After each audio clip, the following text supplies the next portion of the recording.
two-day national seminar on unlocking economic potential, harnessing demographic dividend in India. Yesterday's sessions were highly insightful, and we are confident that today's discussions will continue to provide valuable knowledge and perspectives. Let's begin this day with a soulful prayer song. I invite Sister Philomaria for the prayer song.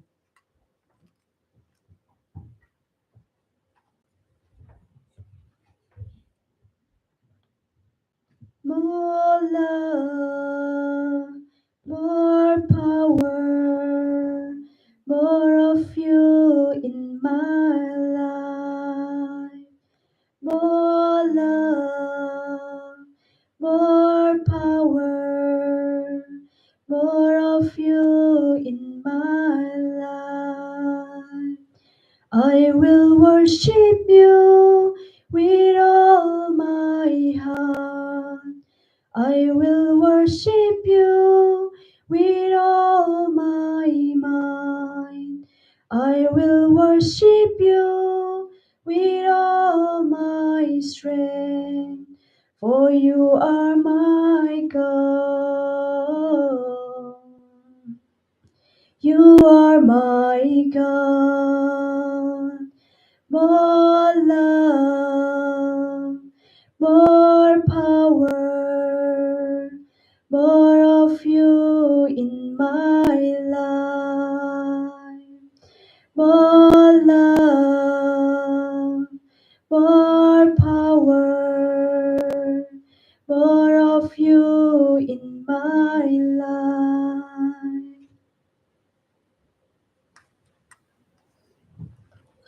We will now begin with the technical session. This session is chaired by Ms. Kalyanini B. Nair, Assistant Professor in History, BK College, Amalagiri.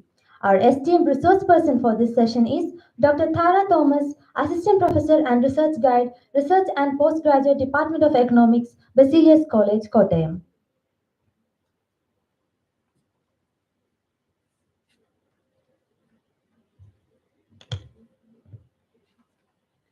Good morning to one and all gathered here. It's a privilege to stand before you on this special occasion of our national seminar. Today, we are delighted to welcome an esteemed personality, Dr. Tara Thomas, Assistant Professor and Research Guide, Basilius College, Kottayam. She's a name synonymous with the expertise in budget analysis and has a deep understanding of the dynamic field of economics. She's a proud alumna of our college. On behalf of organizing committee and the entire college, I extend a warm welcome to you, ma'am. I extend my heartfelt welcome to all participants.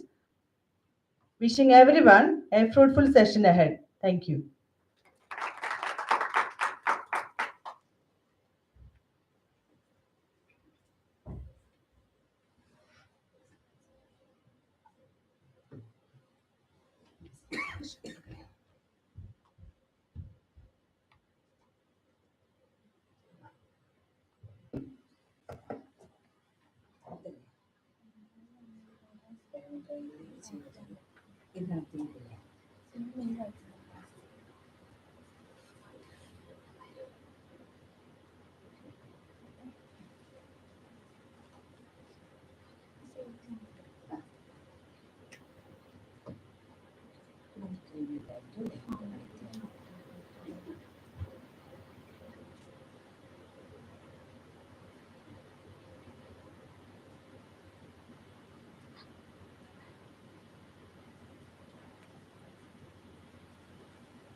Good morning, respected faculty members and my dear students. I am very happy to be here, especially in BK College Amalagiri, as a part of this national seminar. The last day, you are fully engaged with this population studies, demographic dividend, and all these things. This session is also a continuation of that. Here, I am going to discuss about this universal health coverage in order to attain the positive aspect of demographic dividend of India. So, this presentation that is mainly focused on two things. The first one is demographic dividend of India. You are very much familiar about that, the demographic dividend of India. And then second session is universal health coverage. So what do you mean by demographic dividend? What do you mean by demographic dividend of India?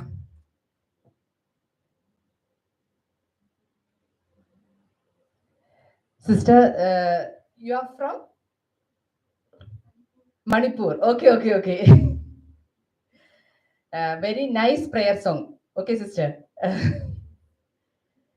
ഞാൻ sister അടുത്ത് ചോദിച്ചത് language മാറ്റി കഴിഞ്ഞു കഴിഞ്ഞാൽ can you understand little bit Malayalam? No. Okay. Answer. What do you mean by demographic dividend? What is the speciality of India's population? What is the speciality of India's population? നിങ്ങൾ free ആയിട്ട് സംസാരിച്ചേ. What is the speciality of India's population? Youth. Youth എന്ന് വെച്ച് കഴിഞ്ഞാൽ what is the speciality of youth? Okay. Productive age group. What is that age group?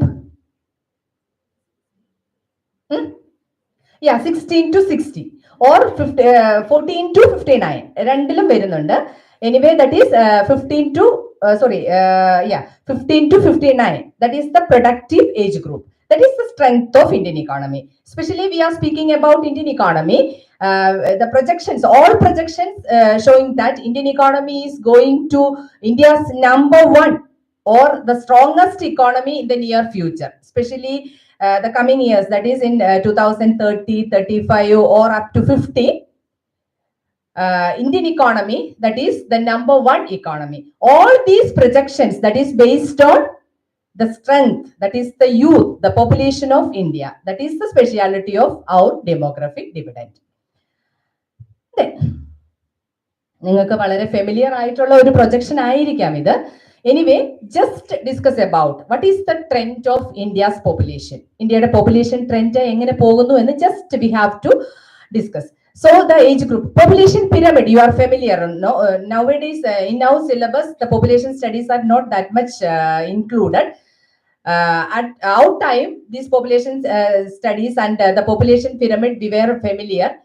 This population pyramid we have 2-3 slabs. The first, the base is 0 to 14 age group.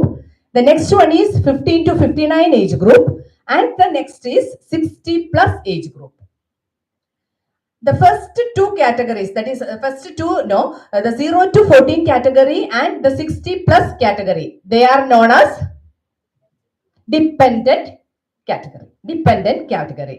So the middle portion that you already said, that is the youth, the vibrant youth of India. They are the productive age group. Then this is the data from 2011 and it is projected to 2036. In 2011, the middle age group, so you just check that proportion or the percentage, that is very easy. 2010-11, 15-59 age group, that we are concentrated. That age group is 60.7% of the population. So that is the productive age group is 60.7% of the population in 2011-12. Then again in 2016, that is increased to 62.8%. Then in 2021, this is again increased to 64.2%. Then in 2026, we are expecting that is 64.8% growth rate. And in 2031, again that is increased. We are expected to increase in 65.1%, and 2036 it is maybe 64.9%. So look, in 2036 there is a little decline we are expecting. So the population, the positive aspect of our population, that is a short run phenomena. So there are various reasons for that. We will discuss what are the reasons for that. Then again, our topic, that is India's demographic dividend. That is the positive aspect of our economy, the young and the growing population. So the economic growth potential, already I said all the projections, IMF ഉൾപ്പെടെയുള്ള എല്ലാ ഏജൻസീസിന്റെയും projections അനുസരിച്ചിട്ട് India the strongest economy ആവും. Then the growth rate is very high. അതിലൊക്കെ ചെറിയ ചെറിയ മാറ്റങ്ങൾ വരും, ബജറ്റിൽ വരും. അതിനുശേഷം പിന്നെ നമുക്ക് ഗ്രോത്ത് റേറ്റിൽ ലാസ്റ്റ് അസസ്മെന്റിൽ ചെറിയൊരു വേരിയേഷൻ വന്നു. Anyway we are the fastest growing economy. So അതിന്റെ one of the very important reason I already said, that is our population. Then the last table we already discussed, the working age population, that is the productive age population, is larger than its non-productive age population, that is 0 to 14 age group and 60 plus age group, that is higher when compared to the productive age group. Then again, 2036, there is a slight decline in the productive age group. So we are expecting the advantage, the positive advantage of this population, that is expected to last in 2055. And 50% of the population that is under the age of 25 now, that is the youngest. India is the youngest, world youngest population. Especially കോളേജിലൊക്കെ നമ്മൾ നോക്കി കഴിയുമ്പോഴത്തേനും പണ്ട് pre degree ഉണ്ടായിരുന്നു. Pre degree ഉണ്ടാകുമ്പോൾ അവരായിരുന്നു the cutest students എന്ന് പറയുന്നത്. Then that is separated, and now the degree students, അവരാണ് ബേബീസ് എന്ന് പറയുന്നത്. എസ്പെഷ്യലി ദ ഫസ്റ്റ് ഇയേഴ്സ് വന്നു കഴിയുമ്പോഴത്തേനും നമ്മൾ അവരെ ബേബീസ് ആയിട്ട് കൺസിഡർ ചെയ്ത് ഒരുപാട് അഡ്വാൻറ്റേജസ് ഉണ്ട്. നമ്മൾ we are expecting more from each and every first year students. അതുകൊണ്ട് എന്ന് പറഞ്ഞതുപോലെയാണ് ഇന്ത്യന്റെ കാര്യം ഇപ്പോ. So they are the youngest in all economies. What is the power of this young population? Is there any power for this young population? ഉണ്ടോ? അങ്ങനെയാണെങ്കിലല്ലേ നമ്മളിവിടെ economics പഠിച്ചിട്ട് ഇങ്ങനെ ഘോരം പ്രസംഗിക്കുന്നതിന് എന്തെങ്കിലും എഫക്റ്റ് ഉണ്ടോ?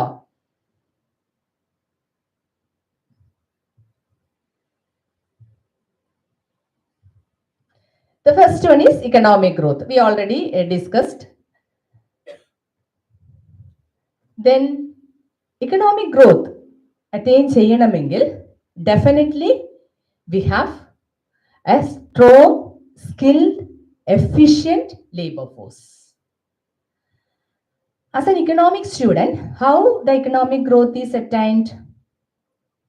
എങ്ങനെയാണ് economic growth attain ചെയ്യുന്നത്? പ്രൊഡക്ഷൻ കൂടണം. പ്രൊഡക്ഷൻ കൂടണമെങ്കിൽ ആരൊക്കെ വേണം? ലേബർ വേണം, ക്യാപിറ്റൽ വേണം, ഫാക്ടേഴ്സ് ഓഫ് പ്രൊഡക്ഷൻ എല്ലാം വേണം. So capital normally is the economy is growing economy, fastest growing economy, and economic growth rate is very high. So the capital definitely we will get sufficient amount of capital, and the foreign investment is also very high. Karanam grow cheyna economy aaya karanam foreign investors are willing to invest in our economy. So definitely that part is almost safe. Then again the next part is labor force. അവിടെയാണ് നമ്മൾ expect ചെയ്യുന്നത്. അവിടെയാണ് നമ്മൾ ചൈനയായിട്ട് ഇന്ത്യനെ compare ചെയ്യുന്നത്. China the fastest growing economy ആയിട്ട് നിലനിന്നിരുന്നത് because of their population. Now, what is the trend of China's population? ആരാണ് worlds number 1 populated country? എത്രമാത്രമാണ് നമ്മുടെ population?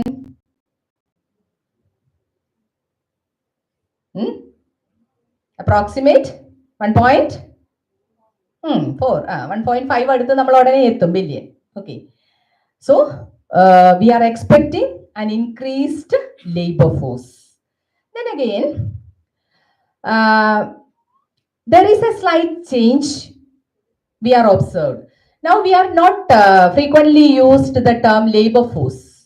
We are, instead of that labor force, we are used another term. What is that? Any guess? Instead of labor force, we are used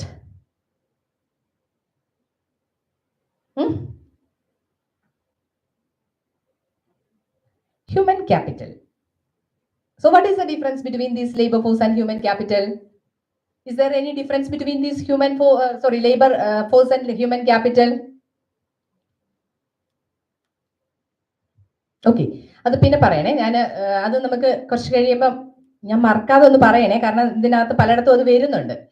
അപ്പൊ ഞാൻ പറഞ്ഞേ, ആലോചിച്ചോണം, എന്നിട്ട് അത് പറയണം. Then the next power of the young population is reduced the dependency ratio. 0 to 14 age group and 60 plus age group, their amount is less. The productive age group is very high. So especially we are considering in the case of a particular family. Economics നമ്മൾ പഠിക്കുമ്പോൾ എപ്പോഴും നമ്മൾ പറയുന്നത് Family is the role model of all economies. Everything that will happen in a family, that is similar in the case of economy as a whole.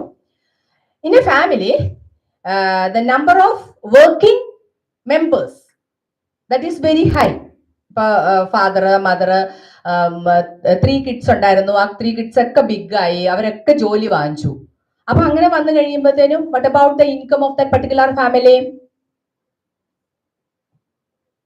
അച്ഛോ അത് പറഞ്ഞേ, അവരുടെ income എങ്ങനെയാവും? കൂടും കൂടും.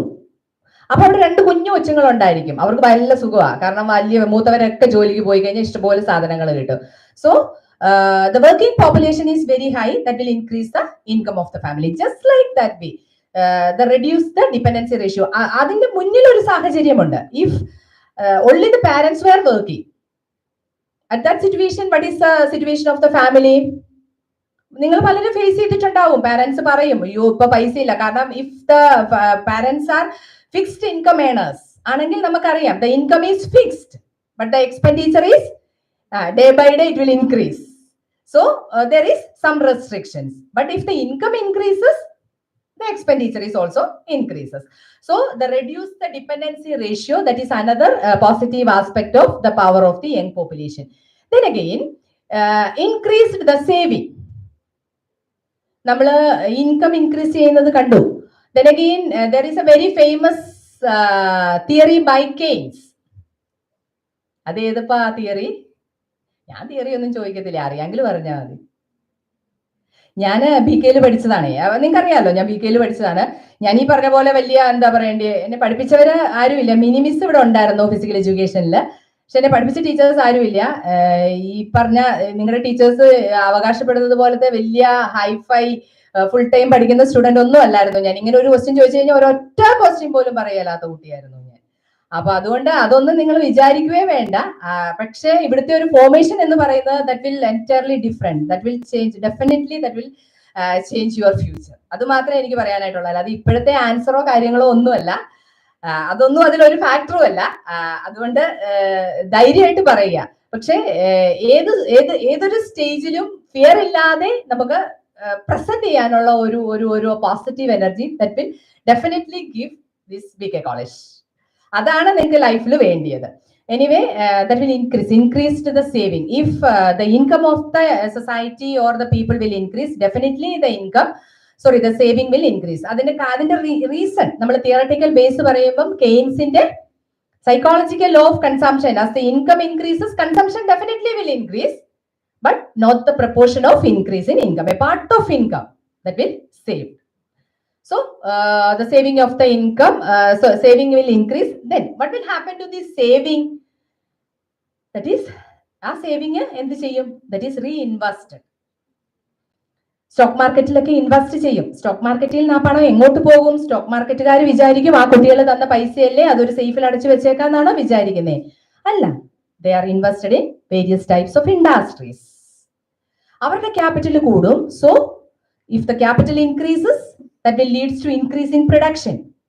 If the production increases, what will happen to the employment opportunities? Production നടക്കണമെങ്കിൽ ആര് വേണം? Labor വേണം. That will increase the employment opportunities. If the employment will increase, the wage rate, they will get a remuneration. അവരുടെ wage കൂടും. Wage കൂടിയില്ലെങ്കിലും they will get definite ആയിട്ട് ഒരു wage കിട്ടും.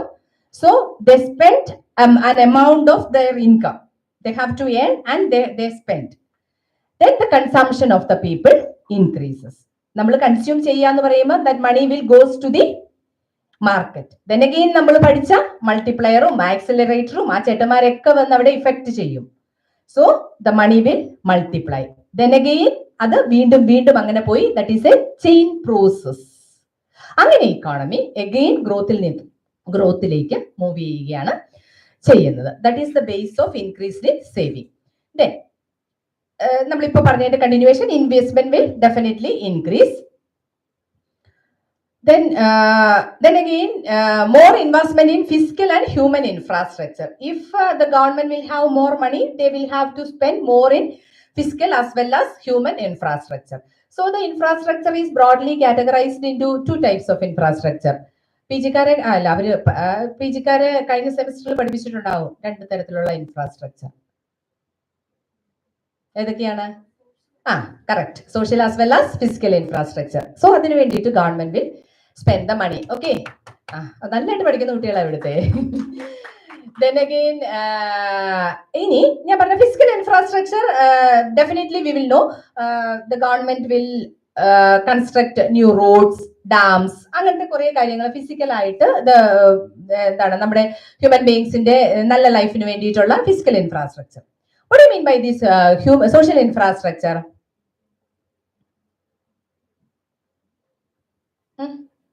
ഒന്ന് രണ്ടെണ്ണയിലും പറഞ്ഞേ. Health, education, etcetera. അപ്പോ ആൾക്കാർക്ക് ആവശ്യമുള്ള അത്രയും പ്രോപ്പർ ആയിട്ടുള്ള health facilities, definitely that is the duty of the government to give better health facilities to the people, better education facilities to the people. Actually മുമ്പേ ഒരു ക്വസ്റ്റ്യൻ ചോദിച്ചില്ലേ, what is the difference between labour force and human capital?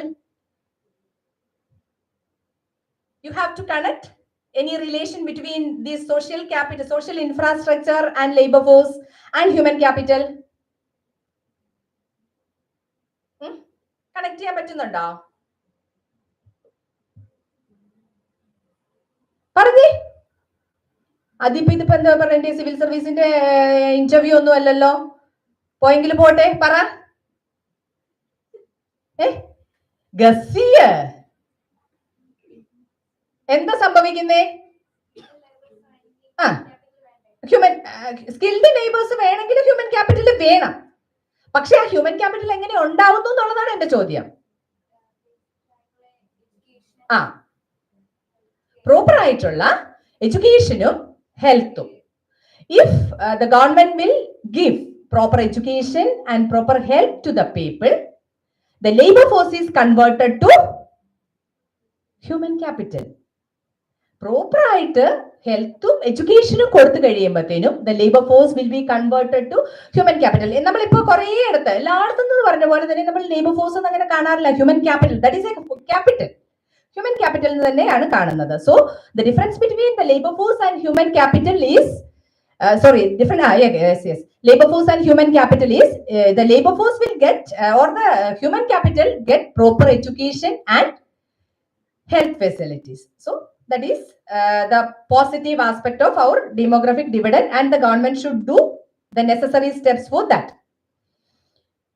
Then another noticing feature is increased the women's workforce. അപ്പൊ ഞാൻ ഇവിടെ ഇരുന്നിപ്പോ ഇത് പറയുമ്പോ ഇനിയിപ്പോ ഇവിടെ ഒരൊറ്റ ആങ്കൊച്ചുങ്ങൾ പോലും ഇല്ല. അതുകൊണ്ട് പിന്നെ ഒരു പ്രശ്നവും ഇല്ല. നിങ്ങൾ ഇവിടെ ഇരിക്കുന്ന ഇത്രയും കുട്ടികൾ മുഴുവൻ നിയർ ബൈ ഫ്യൂച്ചർ ഒരു 3 അല്ലെ 4 അല്ലെ 5 വർഷത്തിനകം നല്ല പൊസിഷൻസിൽ ജോലിയിൽ പ്രവേശിക്കുന്നവരായിരിക്കും. ഞാൻ വെറുതെ കളിയാക്കാൻ വേണ്ടിയിട്ട് വീട്ടില് പറയും, പ്രത്യേകിച്ച് കോട്ടയത്തൂടെ രാവിലത്തെ ഒരു സമയത്ത് നമ്മൾ പോയി കഴിഞ്ഞു കഴിഞ്ഞാൽ ഡ്രൈവ് ചെയ്യുന്നതിൽ ഒരു 90% ലേഡീസ് ആണ്. ഞാൻ അത് ചുമ്മാ വെറുതെ ഹസ്ബൻഡിനെ കളിയാക്കാൻ വേണ്ടിട്ട് പറയും, ഇവിടെ എങ്ങും ആമ്പിള്ളാരൊന്നും ഇല്ല, ഒരെണ്ണമില്ല, പെമ്പിള്ളാർ മാത്രമേ ഉള്ളൂ. കാരണം കോട്ടയം ടൗണിൽ നിങ്ങൾ നോക്കി കഴിയുമ്പോൾ അറിയാം, കളക്ടറേറ്റ് ഒക്കെ ലേബർ ഓറിയന്റഡ് ആയിട്ട് ഒക്കെ അടുത്ത് ജോലിക്കാർ മാത്രമുള്ള ഒരു സ്ഥലമാണല്ലോ. അപ്പൊ അവിടുത്തെ മേജർ ലേബർ ഫോഴ്സ് എന്ന് പറയുന്നത് വിമൻ ലേബർ ആണ്. കോളേജുകളിലെ കുറിച്ചിട്ട് സ്റ്റഡികൾ നടത്തിയിട്ടുണ്ട്. ഇപ്പൊ നിങ്ങളുടെ കോളേജില് ലേഡി ടീച്ചേഴ്സ് മാത്രമേ ഉള്ളൂ. ഞാൻ ഒരു മിക്സഡ് കോളേജിൽ വർക്ക് ചെയ്യുന്ന ആളാണ്. എന്റെ സാറുമാർ പ്രിൻസിപ്പൽ എപ്പോഴും പ്രസംഗിക്കുമ്പോൾ സ്റ്റാഫ് മീറ്റിംഗിൽ വരുമ്പോൾ പറയും, ലേഡി ടീച്ചേഴ്സ് മാത്രമേ ഉള്ളൂ. ഡ്യൂട്ടി അസൈൻ ചെയ്യുമ്പോഴത്തേനും എന്തെങ്കിലും കാര്യങ്ങൾ വരുമ്പോൾ ചില ഡ്യൂട്ടികളൊക്കെ സാർ പറയുന്നത് ടീച്ചേഴ്സ് എന്നോ സാറുമാരെന്നോ ഉള്ള വ്യത്യാസമൊന്നും ഇല്ല. ഇനിയിപ്പോ അങ്ങനത്തെ ഒരു വ്യത്യാസം വെച്ചിട്ട് നമുക്ക് പറ്റില്ല. ഇന്നലെ ഒരു കമ്മിറ്റി ഇട്ടത് ടൈലിന്റെ ഒരു കമ്മിറ്റിയാണ്. അതിന്റെ ഹെഡായിട്ട് കൺവീനർ ആയിട്ട് ഒരു സാറിനെയാണ് ഇട്ടത്. അപ്പൊ ഞാൻ എക്സ്പെക്ട് ചെയ്തു അത് ചിലപ്പോൾ മിക്കവാറും ലേഡി ടീച്ചേഴ്സ് ആണ്. കാരണം നമുക്കിനി പ്രത്യേകിച്ച് ഇതൊരു ലേഡീസ് മാത്രമുള്ള ഒരു ഗ്രൂപ്പ് ആയത് കാരണം നമുക്ക് ധൈര്യമായിട്ട് പറയാം, നമുക്കിനി മാറി നിൽക്കാൻ പറ്റില്ല. എക്കടുത്തും ലേഡീസ് അവരുടെ ആ ഒരു സാന്നിധ്യം ഉറപ്പിച്ചു കഴിഞ്ഞു. എല്ലാ ഫീൽഡിലും നമ്മൾ കണ്ടു കഴിഞ്ഞു. സോ അതുകൊണ്ട് തന്നെ ഇൻക്രീസ്ഡ് വിമൻസ് വർക്ക് ഫോഴ്സ്. ഇന്ന് ജസ്റ്റ് എനിക്ക് ആ ന്യൂസിന്റെ വാലിഡിറ്റി എത്രമാത്രം ഉണ്ടെന്നൊന്നും എനിക്കറിയത്തില്ല. ഞാൻ ഇന്ന് ജസ്റ്റ് രാവിലെ ഫോൺ എടുത്ത് നോക്കി കഴിഞ്ഞു കഴിഞ്ഞപ്പോഴത്തേനും UGC പുതിയ ഒരു റെഗുലേഷൻ ഡ്രാഫ്റ്റിൽ വന്നതാണോ എന്ന് എനിക്കറിയില്ല. ലേഡി പ്രൊഫസേഴ്സിന് child care leave 2 year sanction ചെയ്തു എന്ന്. നിങ്ങൾ ന്യൂസ് വിശ്വസിക്കല്ലേ, ഞാൻ ആ ന്യൂസ് വായിച്ചുമില്ല, അതിന്റെ ഹെഡ്ലൈൻസ് മാത്രം കാണുകയാണ്. കാരണം മെറ്റർണിറ്റി റിലേറ്റഡ് കുറെ ലീവ് എടുത്ത ഒരാളാണ് ഞാൻ. എന്നെ സംബന്ധിച്ചിടത്തോളം എന്റെ കരിയറിൽ കുറെ ബുദ്ധിമുട്ടുണ്ടാക്കിയതുമാണ് ബെഡ് റെസ്റ്റും കാര്യങ്ങളും ഒക്കെ ആയിട്ട്. അപ്പൊ the government will give that type of facility that is very favorable to the women workforce. നിങ്ങൾക്കറിയാം, നിങ്ങളുടെയൊക്കെ കസിൻസ് ഇംഗ്ലണ്ടിലും കാനഡയിലും ഒക്കെ നഴ്സസ് ആയിട്ട് വർക്ക് ചെയ്യുന്നവരുണ്ട്. അവർക്കൊരു മെറ്റർണിറ്റി ലീവ് എന്ന് പറയുന്നത് 2 ഇയേഴ്സ് 1 ഇയർ ലീവാണ് വരുന്നത്. അപ്പൊ നമുക്ക് even the government will not provide the salary if നമുക്കൊരു സേഫ് ആയിട്ടുള്ള ഒരു ലീവ്, നമ്മുടെ വർക്കിനെ ബാധിക്കാത്ത രീതിയിലുള്ള ഒരു ലീവ് കിട്ടിക്കഴിഞ്ഞാൽ we cannot sacrifice for the family, especially in the case of IT professionals. IT professionals കുറെ കുട്ടികൾ എന്തുകൊണ്ടാണ് ജോലി വേണ്ടെന്ന് വെക്കുന്നത്? അവരുടെ ഫാമിലിനെ ഓർത്തിട്ട് ജോലി വേണ്ടെന്ന് വെക്കുന്നതാണ്. ഇവൻ നിങ്ങളുടെ മുന്നിൽ ഇരിക്കുന്ന ടീച്ചേഴ്സ്, ഞാൻ ഉൾപ്പെടെയുള്ളവര്, നമ്മൾ രാവിലെ വീട്ടിൽ നിന്ന് എങ്ങനെ ഒരുങ്ങി നല്ല ഭംഗിയായിട്ട് ഇറങ്ങി വരുന്നത്, കുറേ സഫർ ചെയ്തിട്ടാണ് നമ്മൾ ഓടി പിടിച്ചിങ്ങിട്ട് ഇറങ്ങി വരുന്നത്. അത്ര ഈസി ആയിട്ടുള്ള ഒരു ടാസ്ക് അല്ല, especially in the case of Kerala. നമുക്കിപ്പോഴും ന്യൂക്ലിയർ ഫാമിലി ഒന്നും അല്ല. ഇവിടെ ഇരിക്കുന്ന ടീച്ചർമാർ ഞങ്ങളൊക്കെ എന്താണ് പാരന്റ്സ് ഒക്കെ ഉള്ള ഫാമിലിയിൽ നിന്ന് ഇറങ്ങി വരുന്നവരാണ്, നിങ്ങളും അതെ. So the situation is entirely different.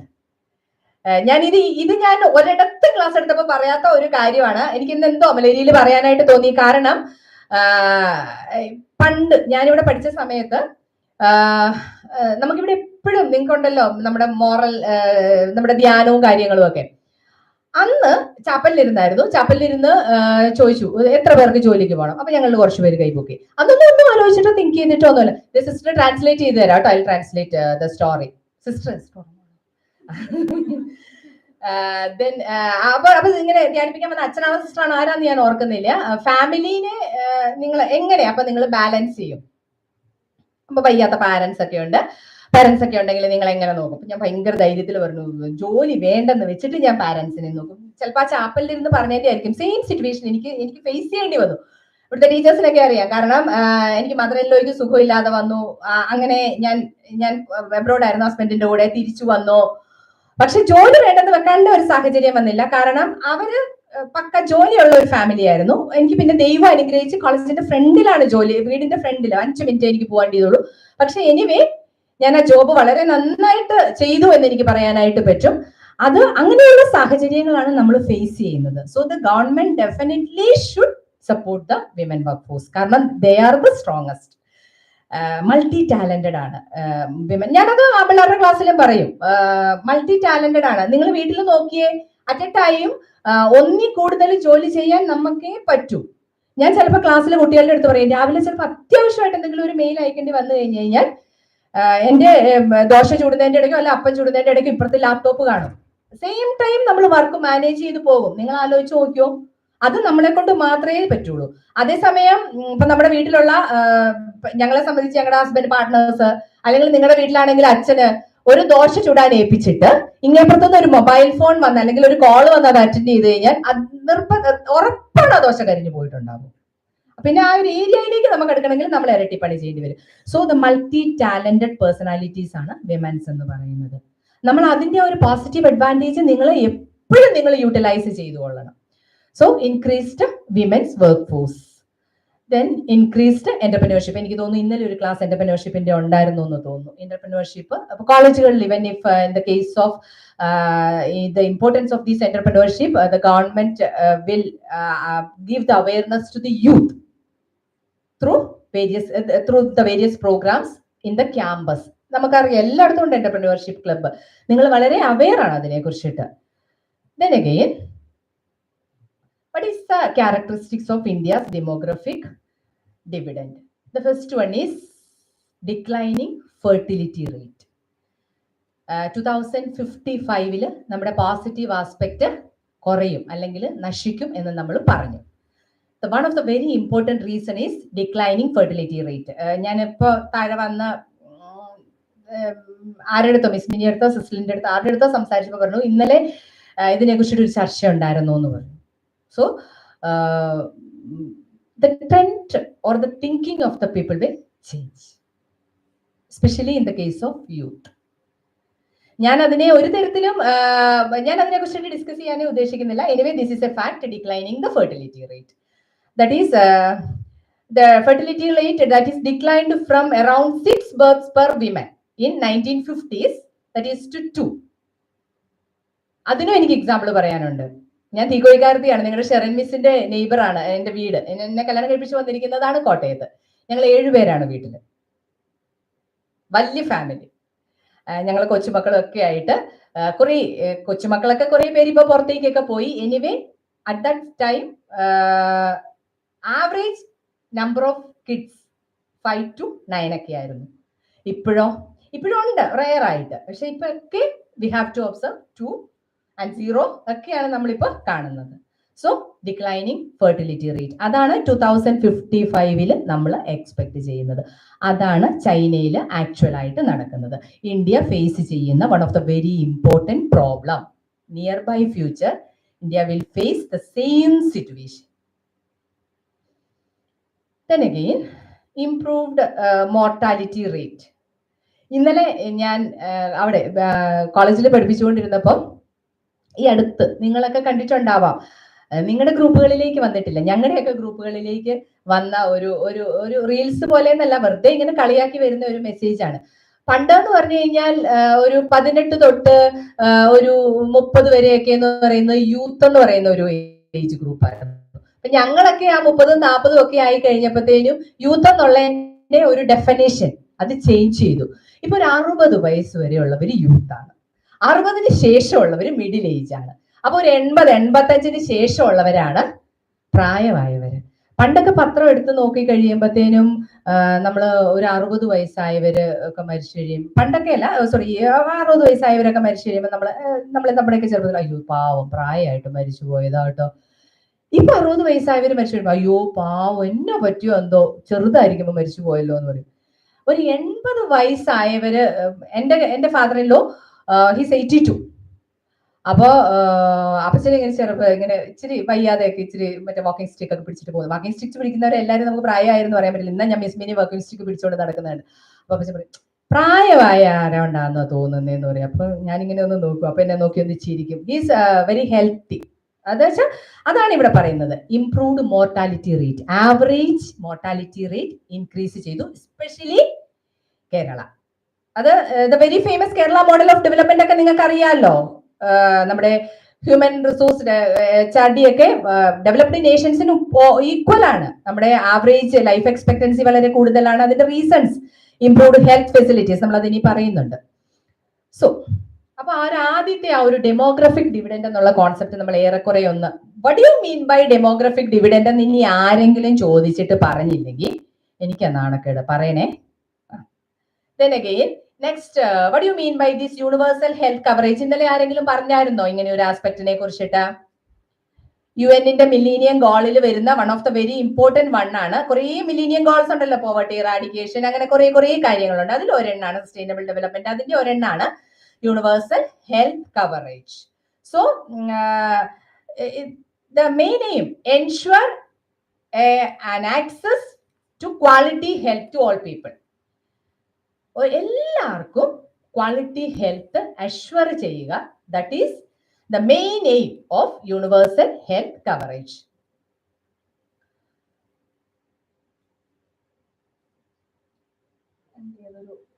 നിങ്ങൾക്ക് വായിക്കാമല്ലോ അല്ലേ?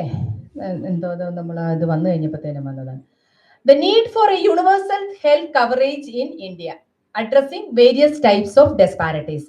സോ ഇന്ത്യയിൽ ഈ യൂണിവേഴ്സൽ ഹെൽത്ത് കവറേജിന്റെ നീഡ് എന്ന് പറയുന്നത്, യൂണിവേഴ്സൽ ഹെൽത്ത് കവറേജ് വരുമ്പോൾ definitely we have to address the various types of ഡെസ്പാരിറ്റി.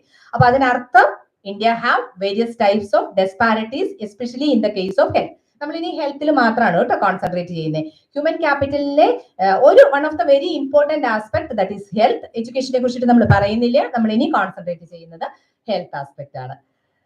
Then health challenges.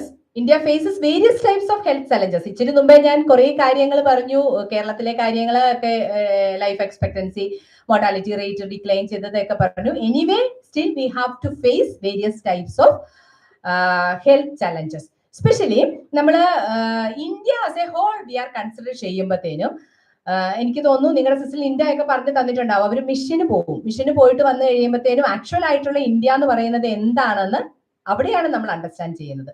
നമ്മൾ ഇങ്ങേറ്റത്ത് നല്ല കേരളത്തിൽ ഇരുന്നിട്ട് നമുക്ക് we can not compare the health status of India with Kerala. കാരണം എന്നെ സംബന്ധിച്ച് ഞാൻ ആ കോട്ടയം ടൗണിൽ നിൽക്കുമ്പോഴത്തേനും അവിടെ ആ ഒരു 2 കിലോമീറ്ററിനിടയ്ക്ക് എത്ര മാത്രം ഹോസ്പിറ്റൽസ്, മൾട്ടി സ്പെഷ്യാലിറ്റി ഹോസ്പിറ്റൽസ് എത്ര മാത്രം ഉണ്ട്. നിയർലി ഒരു 1.5 കിലോമീറ്റർ 2 കിലോമീറ്ററിനിടയ്ക്ക് ഒരു 6-7 ഹോസ്പിറ്റൽസ് ഉണ്ട്. എല്ലാം വെൽ എസ്റ്റാബ്ലിഷ് ചെയ്ത ഹോസ്പിറ്റൽസ് ആണ്. അങ്ങനെ ഒരിടത്ത് നമ്മൾ 1.5 കിലോമീറ്ററിൽ പ്രൈമറി ഹെൽത്ത് സെന്റർ വേണം എന്നൊക്കെ പറയുന്നത് നമുക്ക് അങ്ങോട്ട് ഇമാജിൻ ചെയ്യാൻ പോലും പറ്റില്ല. അതുപോലെ തന്നെ മാൽന്യൂട്രീഷൻ, ഹൈ ഇൻഫന്റ് മോർട്ടാലിറ്റി, ഇവിടെ നിയർ ബൈ മിജര പോലെയൊക്കെയുള്ള മൾട്ടി സ്പെഷ്യാലിറ്റി ആയിട്ടുള്ള കിഡ്സ് ഓറിയന്റഡ് ആയിട്ടുള്ള ഹോസ്പിറ്റൽസ് ഒക്കെ ഉള്ളിടത്ത് നമുക്ക് ഇവിടെ ഇരുന്ന് ഇൻഫന്റ് മോർട്ടാലിറ്റി റേറ്റ് ഒക്കെ ഇപ്പോഴും ഹൈ ആണ് എന്ന് പറയുമ്പോൾ വി കനോട്ട് ഇമാജിൻ എത്ര മാത്രം കെയർ ചെയ്തിട്ടാണ് നമ്മൾ ചെറിയ കുട്ടികളെ വളർത്തുന്നത്. പക്ഷെ the actual situation is entirely different. Sister കഴിഞ്ഞ വർഷമോ കഴിഞ്ഞ മുന്നിലത്തെ വർഷമോ ഒരു വാലുവേഷൻ ക്യാമ്പിന് വരാതെ സിസ്റ്റർ മിഷന് പോയിട്ടുണ്ടായിരുന്നു. പോയിട്ട് വന്നു കഴിഞ്ഞപ്പോൾ സിസ്റ്റർ പറഞ്ഞ ഒരു കാര്യം, സിസ്റ്റർ പറഞ്ഞിട്ടുണ്ടാവാം നിങ്ങളുടെ അടുത്ത്, മാൽന്യൂട്രീഷൻ സിസ്റ്റർ എക്സ്പീരിയൻസ് ചെയ്തത്. സിസ്റ്റർ ചെന്ന സ്ഥലത്ത് കുട്ടികള് ഒക്കെ ചെറിയ കുട്ടികൾ, ഒന്നാമത്തെ അതുങ്ങൾക്ക് സൈസ് തീരെ കുറവാണ്, അതുങ്ങളുടെ കാല് മുഴുവൻ വളഞ്ഞാണ് ഇരിക്കുന്നതെന്ന്. That is the main cause is the malnutrition. So അങ്ങനത്തെ സാഹചര്യങ്ങളൊക്കെയാണ് ഇന്ത്യൻ ഇക്കോണമിയിൽ സ്റ്റിൽ ഞാൻ പറഞ്ഞു 2035 അല്ലെങ്കിൽ 2055 one of the number 1 economy India ആകും എന്ന് പറയുമ്പോഴും still we have to face all these problems in the health sector. Then again, the next one is inequalities in healthcare access based on socio-economic status, geography, especially rural versus access and gender. Then PhD studies ഒക്കെ വരുമ്പോഴത്തേനും gender base ചെയ്തിട്ട് കഴിഞ്ഞ തവണ doctor കമ്മിറ്റിയിൽ ഇരുന്നപ്പോഴാണ് അങ്ങനെ ഒരു സ്റ്റഡീനെ കുറിച്ചിട്ട് അവിടെ വന്നു. Is there any difference in the spending of health care in gender based any difference we have to observe in health care spending ഉണ്ടോ?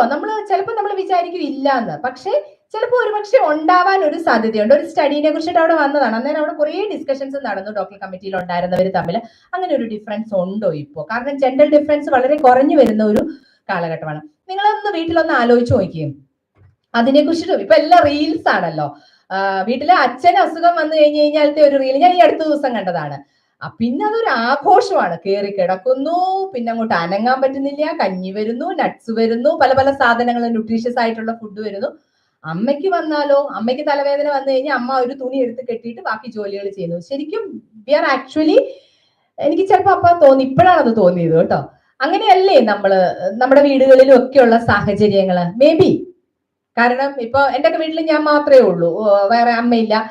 അപ്പൊ എനിക്കൊരു അസുഖം വന്നു കഴിഞ്ഞു കഴിഞ്ഞാൽ അങ്ങനെ അങ്ങോട്ട് കയറി കിടന്നാൽ ആ വീട് മുഴുവേ അങ്ങോട്ടാവും. കിടക്കാൻ പറ്റിയായിട്ടല്ല, പക്ഷെ നമ്മൾ നെസസറി ആയിട്ട് നമ്മൾ മസ്റ്റ് ഡു ചില തിങ്സ് ഉണ്ടല്ലോ, അത് ചിലപ്പോൾ നമ്മൾ അങ്ങോട്ട് ചെയ്തു പോകും. സോ അതുപോലെ തന്നെയാണ് സ്പെൻഡിങ്ങിന്റെ കാര്യത്തിലും എനിക്ക് തോന്നുന്നു. അതൊരു നമുക്കൊരു പ്രശ്നം ഉണ്ടായിട്ടല്ല, പക്ഷേ ദർ ഈസ് നമ്മുടെ ആ ഒരു കേരളത്തിലെ ഒരു സാഹചര്യം, സോഷ്യോ എക്കണോമിക് സിറ്റുവേഷൻ സ്റ്റിൽ അങ്ങനെ തന്നെയാണ് പോകുന്നതെന്ന് തോന്നുന്നു. കാരണം വീട്ടിൽ ആർക്ക് അസുഖം വന്നാലും നമ്മൾ ഹോസ്പിറ്റലിൽ കൊണ്ടുപോകും. പക്ഷെ നമുക്ക് അസുഖം വന്നു കഴിഞ്ഞാൽ നമ്മളൊരു പാരസിറ്റമോൾ എടുത്ത് കഴിച്ചിട്ട് നമ്മൾ വീട്ടിലിരിക്കും. ഈ കഴിഞ്ഞ ദിവസം എന്റെ കൊളീഗ് ടീച്ചർ IQC കോർഡിനേറ്റർ ആണ്, ഭയങ്കര തലവേദനയായിട്ട് അവിടെ ഇരിക്കുകയാണ്. അപ്പൊ ഞാൻ പറഞ്ഞു, എന്റെ അടുത്ത് പറഞ്ഞു തലവേദനയാ. അപ്പൊ ഞാൻ എങ്ങനെ ഒരു പാരസിറ്റമോൾ എടുത്തിട്ട്, അയ്യോ എന്തോ ഒരു സന്തോഷം ഒരു പാരസിറ്റമോൾ കൊടുക്കുമ്പോ എന്ന് പറഞ്ഞ പോലത്തെ ഒരു സാഹചര്യമാണ് നമ്മുടെ നാട്ടിൽ വരുന്നത്. So there is various types of inequalities existed in the health care system.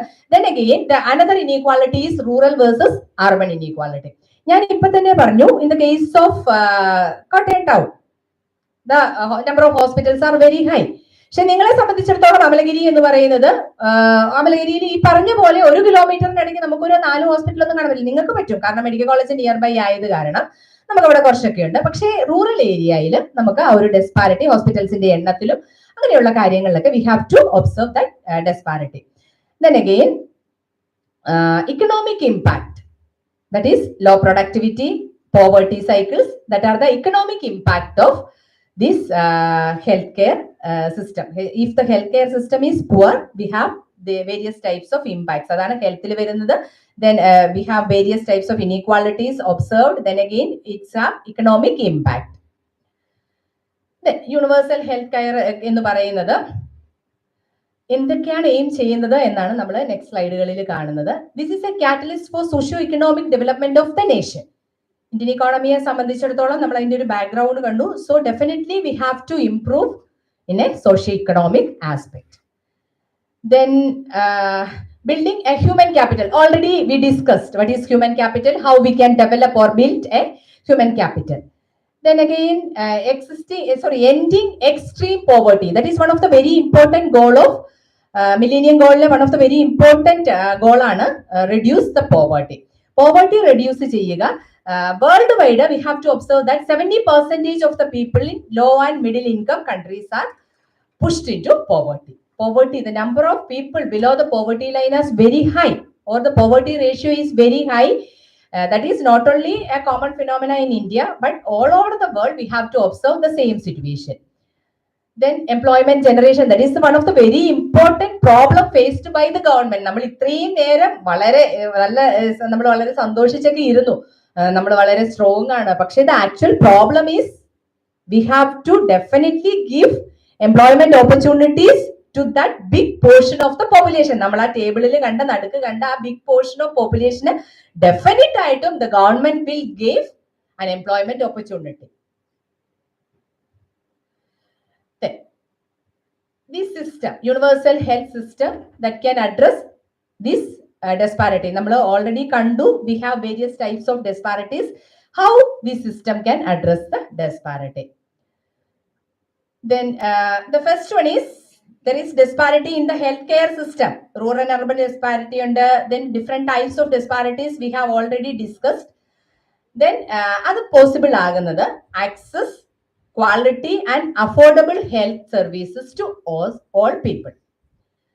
The first one is everyone has to access a good health facility. എല്ലാവർക്കും ഒരു നല്ല ഹെൽത്ത് ഫെസിലിറ്റി ആക്സസ് ചെയ്യാനായിട്ട് പറ്റണം.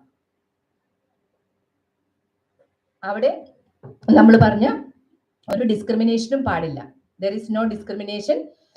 റൂറൽ അർബൻ ഡിസ്ക്രിമിനേഷൻ പാടില്ല, gender discrimination പാടില്ല. Definitely the government should assure everyone should have to access a proper health. Then equity, equal ആയിരിക്കണം. Marginalised സെക്ഷനെ ഒക്കെ include ചെയ്തിട്ട് എല്ലാവർക്കും ഈക്വൽ ആയിട്ടുള്ള ഹെൽത്ത് ഫെസിലിറ്റീസ് പ്രൊവൈഡ് ചെയ്യാനായിട്ട് സാധിക്കണം. Then again, financial protection. This is one of the very important factor in the healthcare system. Financial protection എന്ന് പറയുന്നത് നമുക്കറിയാം, ഒരു നല്ല അസുഖവുമായിട്ട് ഹോസ്പിറ്റലുകളിൽ, especially in the case of private sector hospitals, നമ്മൾ അത് അടുത്തത് കാണുന്നുണ്ട്. നമ്മൾ പോയി കഴിഞ്ഞു കഴിഞ്ഞാൽ വെറുതെ ഒരു പനിയും ജലദോഷമായിട്ട് പോയി കഴിഞ്ഞാൽ നിർബന്ധമായിട്ട് നമ്മൾ 1000-1500 രൂപ നമ്മളവിടെ സ്പെൻഡ് ചെയ്തിട്ട് പറഞ്ഞു നിങ്ങളെല്ലാം പോകുന്നതാണ്. ഞങ്ങളെ സംബന്ധിച്ചിടത്തോളം ഞങ്ങളുടെ തൊട്ടിങ്ങപ്പുറത്താണ് ജനറൽ ഹോസ്പിറ്റൽ. അപ്പൊ നമ്മുടെ കുട്ടികൾ, ഇന്നലെയും കൂടി ഞാൻ കുട്ടീനെയും കൊണ്ട് പോയിട്ട് വന്നതാണ്, അവിടെ ചെന്ന് കഴിഞ്ഞാൽ 5 രൂപയേ ഉള്ളൂ.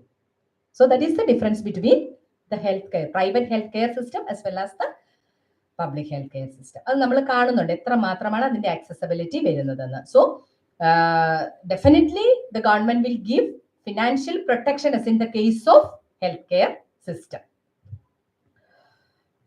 Then നമ്മൾ അടുത്തത് കാണുന്നത് ദ ഗുഡ് ഹെൽത്ത് സിസ്റ്റം എങ്ങനെ ഡിവിഡൻഡിനെ നമ്മൾ കാണുന്നു എന്നുള്ളത്. നമ്മളിപ്പോൾ പറഞ്ഞ കാര്യമാണ് നമ്മളിവിടെ പറയാൻ പോകുന്നത്.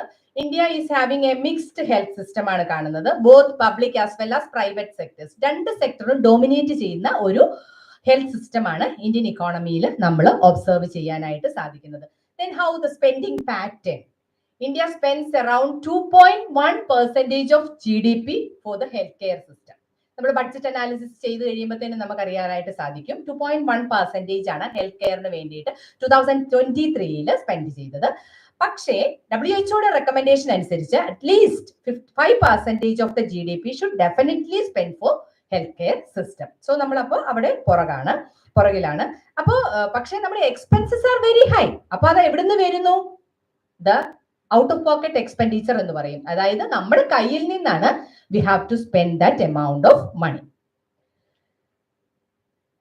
ഇന്ത്യയുടെ ഹെൽത്ത് കെയർ സെക്ടറിൽ നമ്മളൊന്ന് മനസ്സിലാക്കുമ്പോഴത്തേനും നമ്മുടെ ജനറൽ ആയിട്ടുള്ള അവസ്ഥ. നമ്മൾ ഹെൽത്ത് കെയർ സിസ്റ്റത്തിൽ ഒരുപാട് അഡ്വാൻസ്ഡ് ആണെന്നൊന്നും നമുക്ക് അവകാശപ്പെടാനായിട്ടില്ല.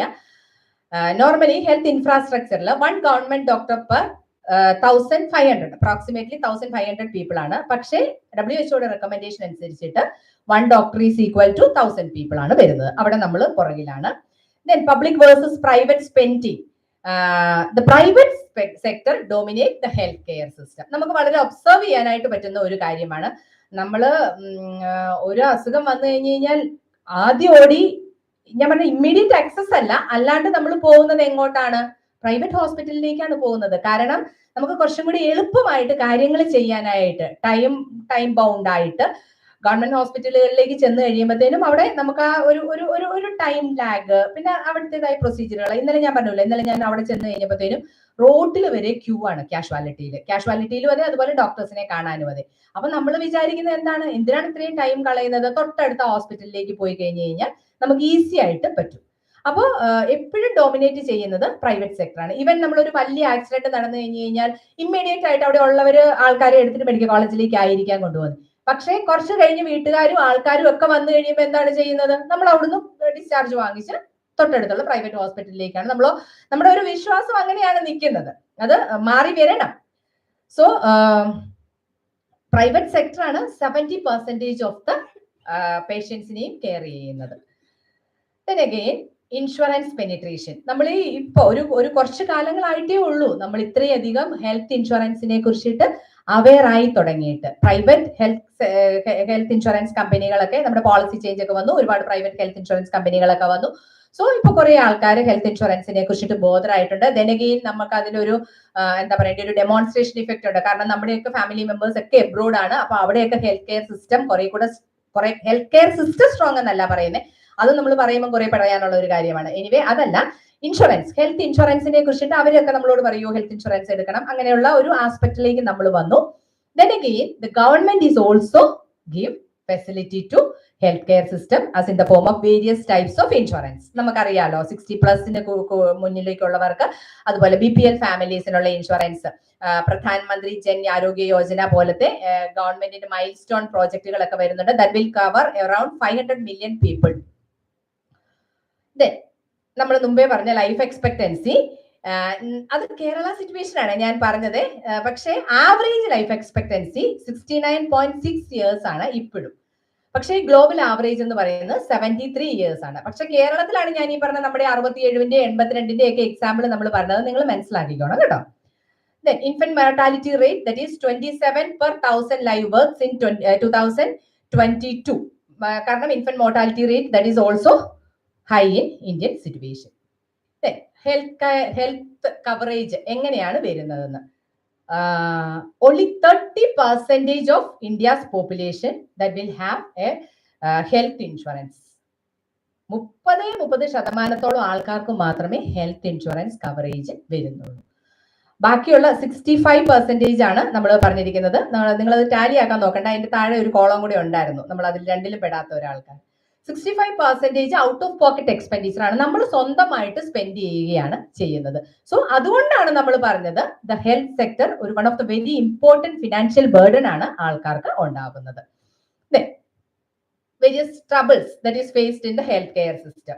First one is access to health care system. നമ്മൾ നേരത്തെ ഒരെണ്ണം കണ്ടു, patient doctor ratio 1:1000, but in Indian situation it is 1:1500.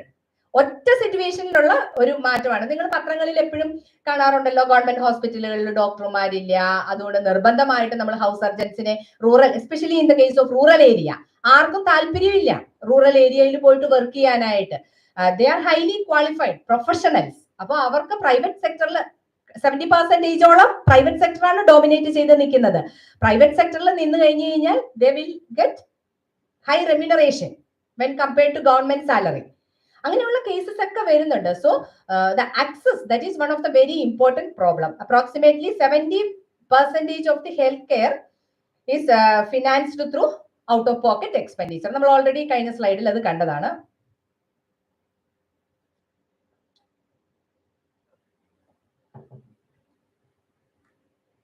നമ്മൾ ലാസ്റ്റ് ടേബിളിൽ കണ്ടത് 30% അപ്രോക്സിമേറ്റ് 30% മാത്രമേ നമുക്ക് എന്തുള്ളൂ, ഇൻഷുറൻസ് കവറേജ് ഉള്ളൂ. Then the next last one is നമ്മൾ ഓൾറെഡി പറഞ്ഞ ഡോക്ടർ പേഷ്യന്റ് റേഷ്യോ. നമ്മൾ ഈ ചലഞ്ചസിനെയൊക്കെ ഇനി എന്താണ് ചെയ്യേണ്ടത്? ഇനി അഡിക്വേറ്റ് ഹെൽത്ത് കെയർ ഇൻഫ്രാസ്ട്രക്ചർ ഉണ്ട്. Especially we have that observed in the rural area. Shortage of trained health care professionals. Then again, funding gap and inefficiency. There is the fund healthcare sector like funding in your gap and inefficiency. Then the lack of awareness about health rights. നമുക്ക് കുറേ റൈറ്റുകൾ ഉണ്ട് health care സിസ്റ്റത്തിൽ, പക്ഷെ നമ്മൾ ഒന്നിനെ കുറിച്ചും aware അല്ല. Lack of awareness about health rights. No need to improve quality standards. Need to improve quality standards. We have to definitely improve the quality standard, especially in the case of health sector. Then this universal healthcare system, that is a catalyst, and we have to unlock the demographic dividend.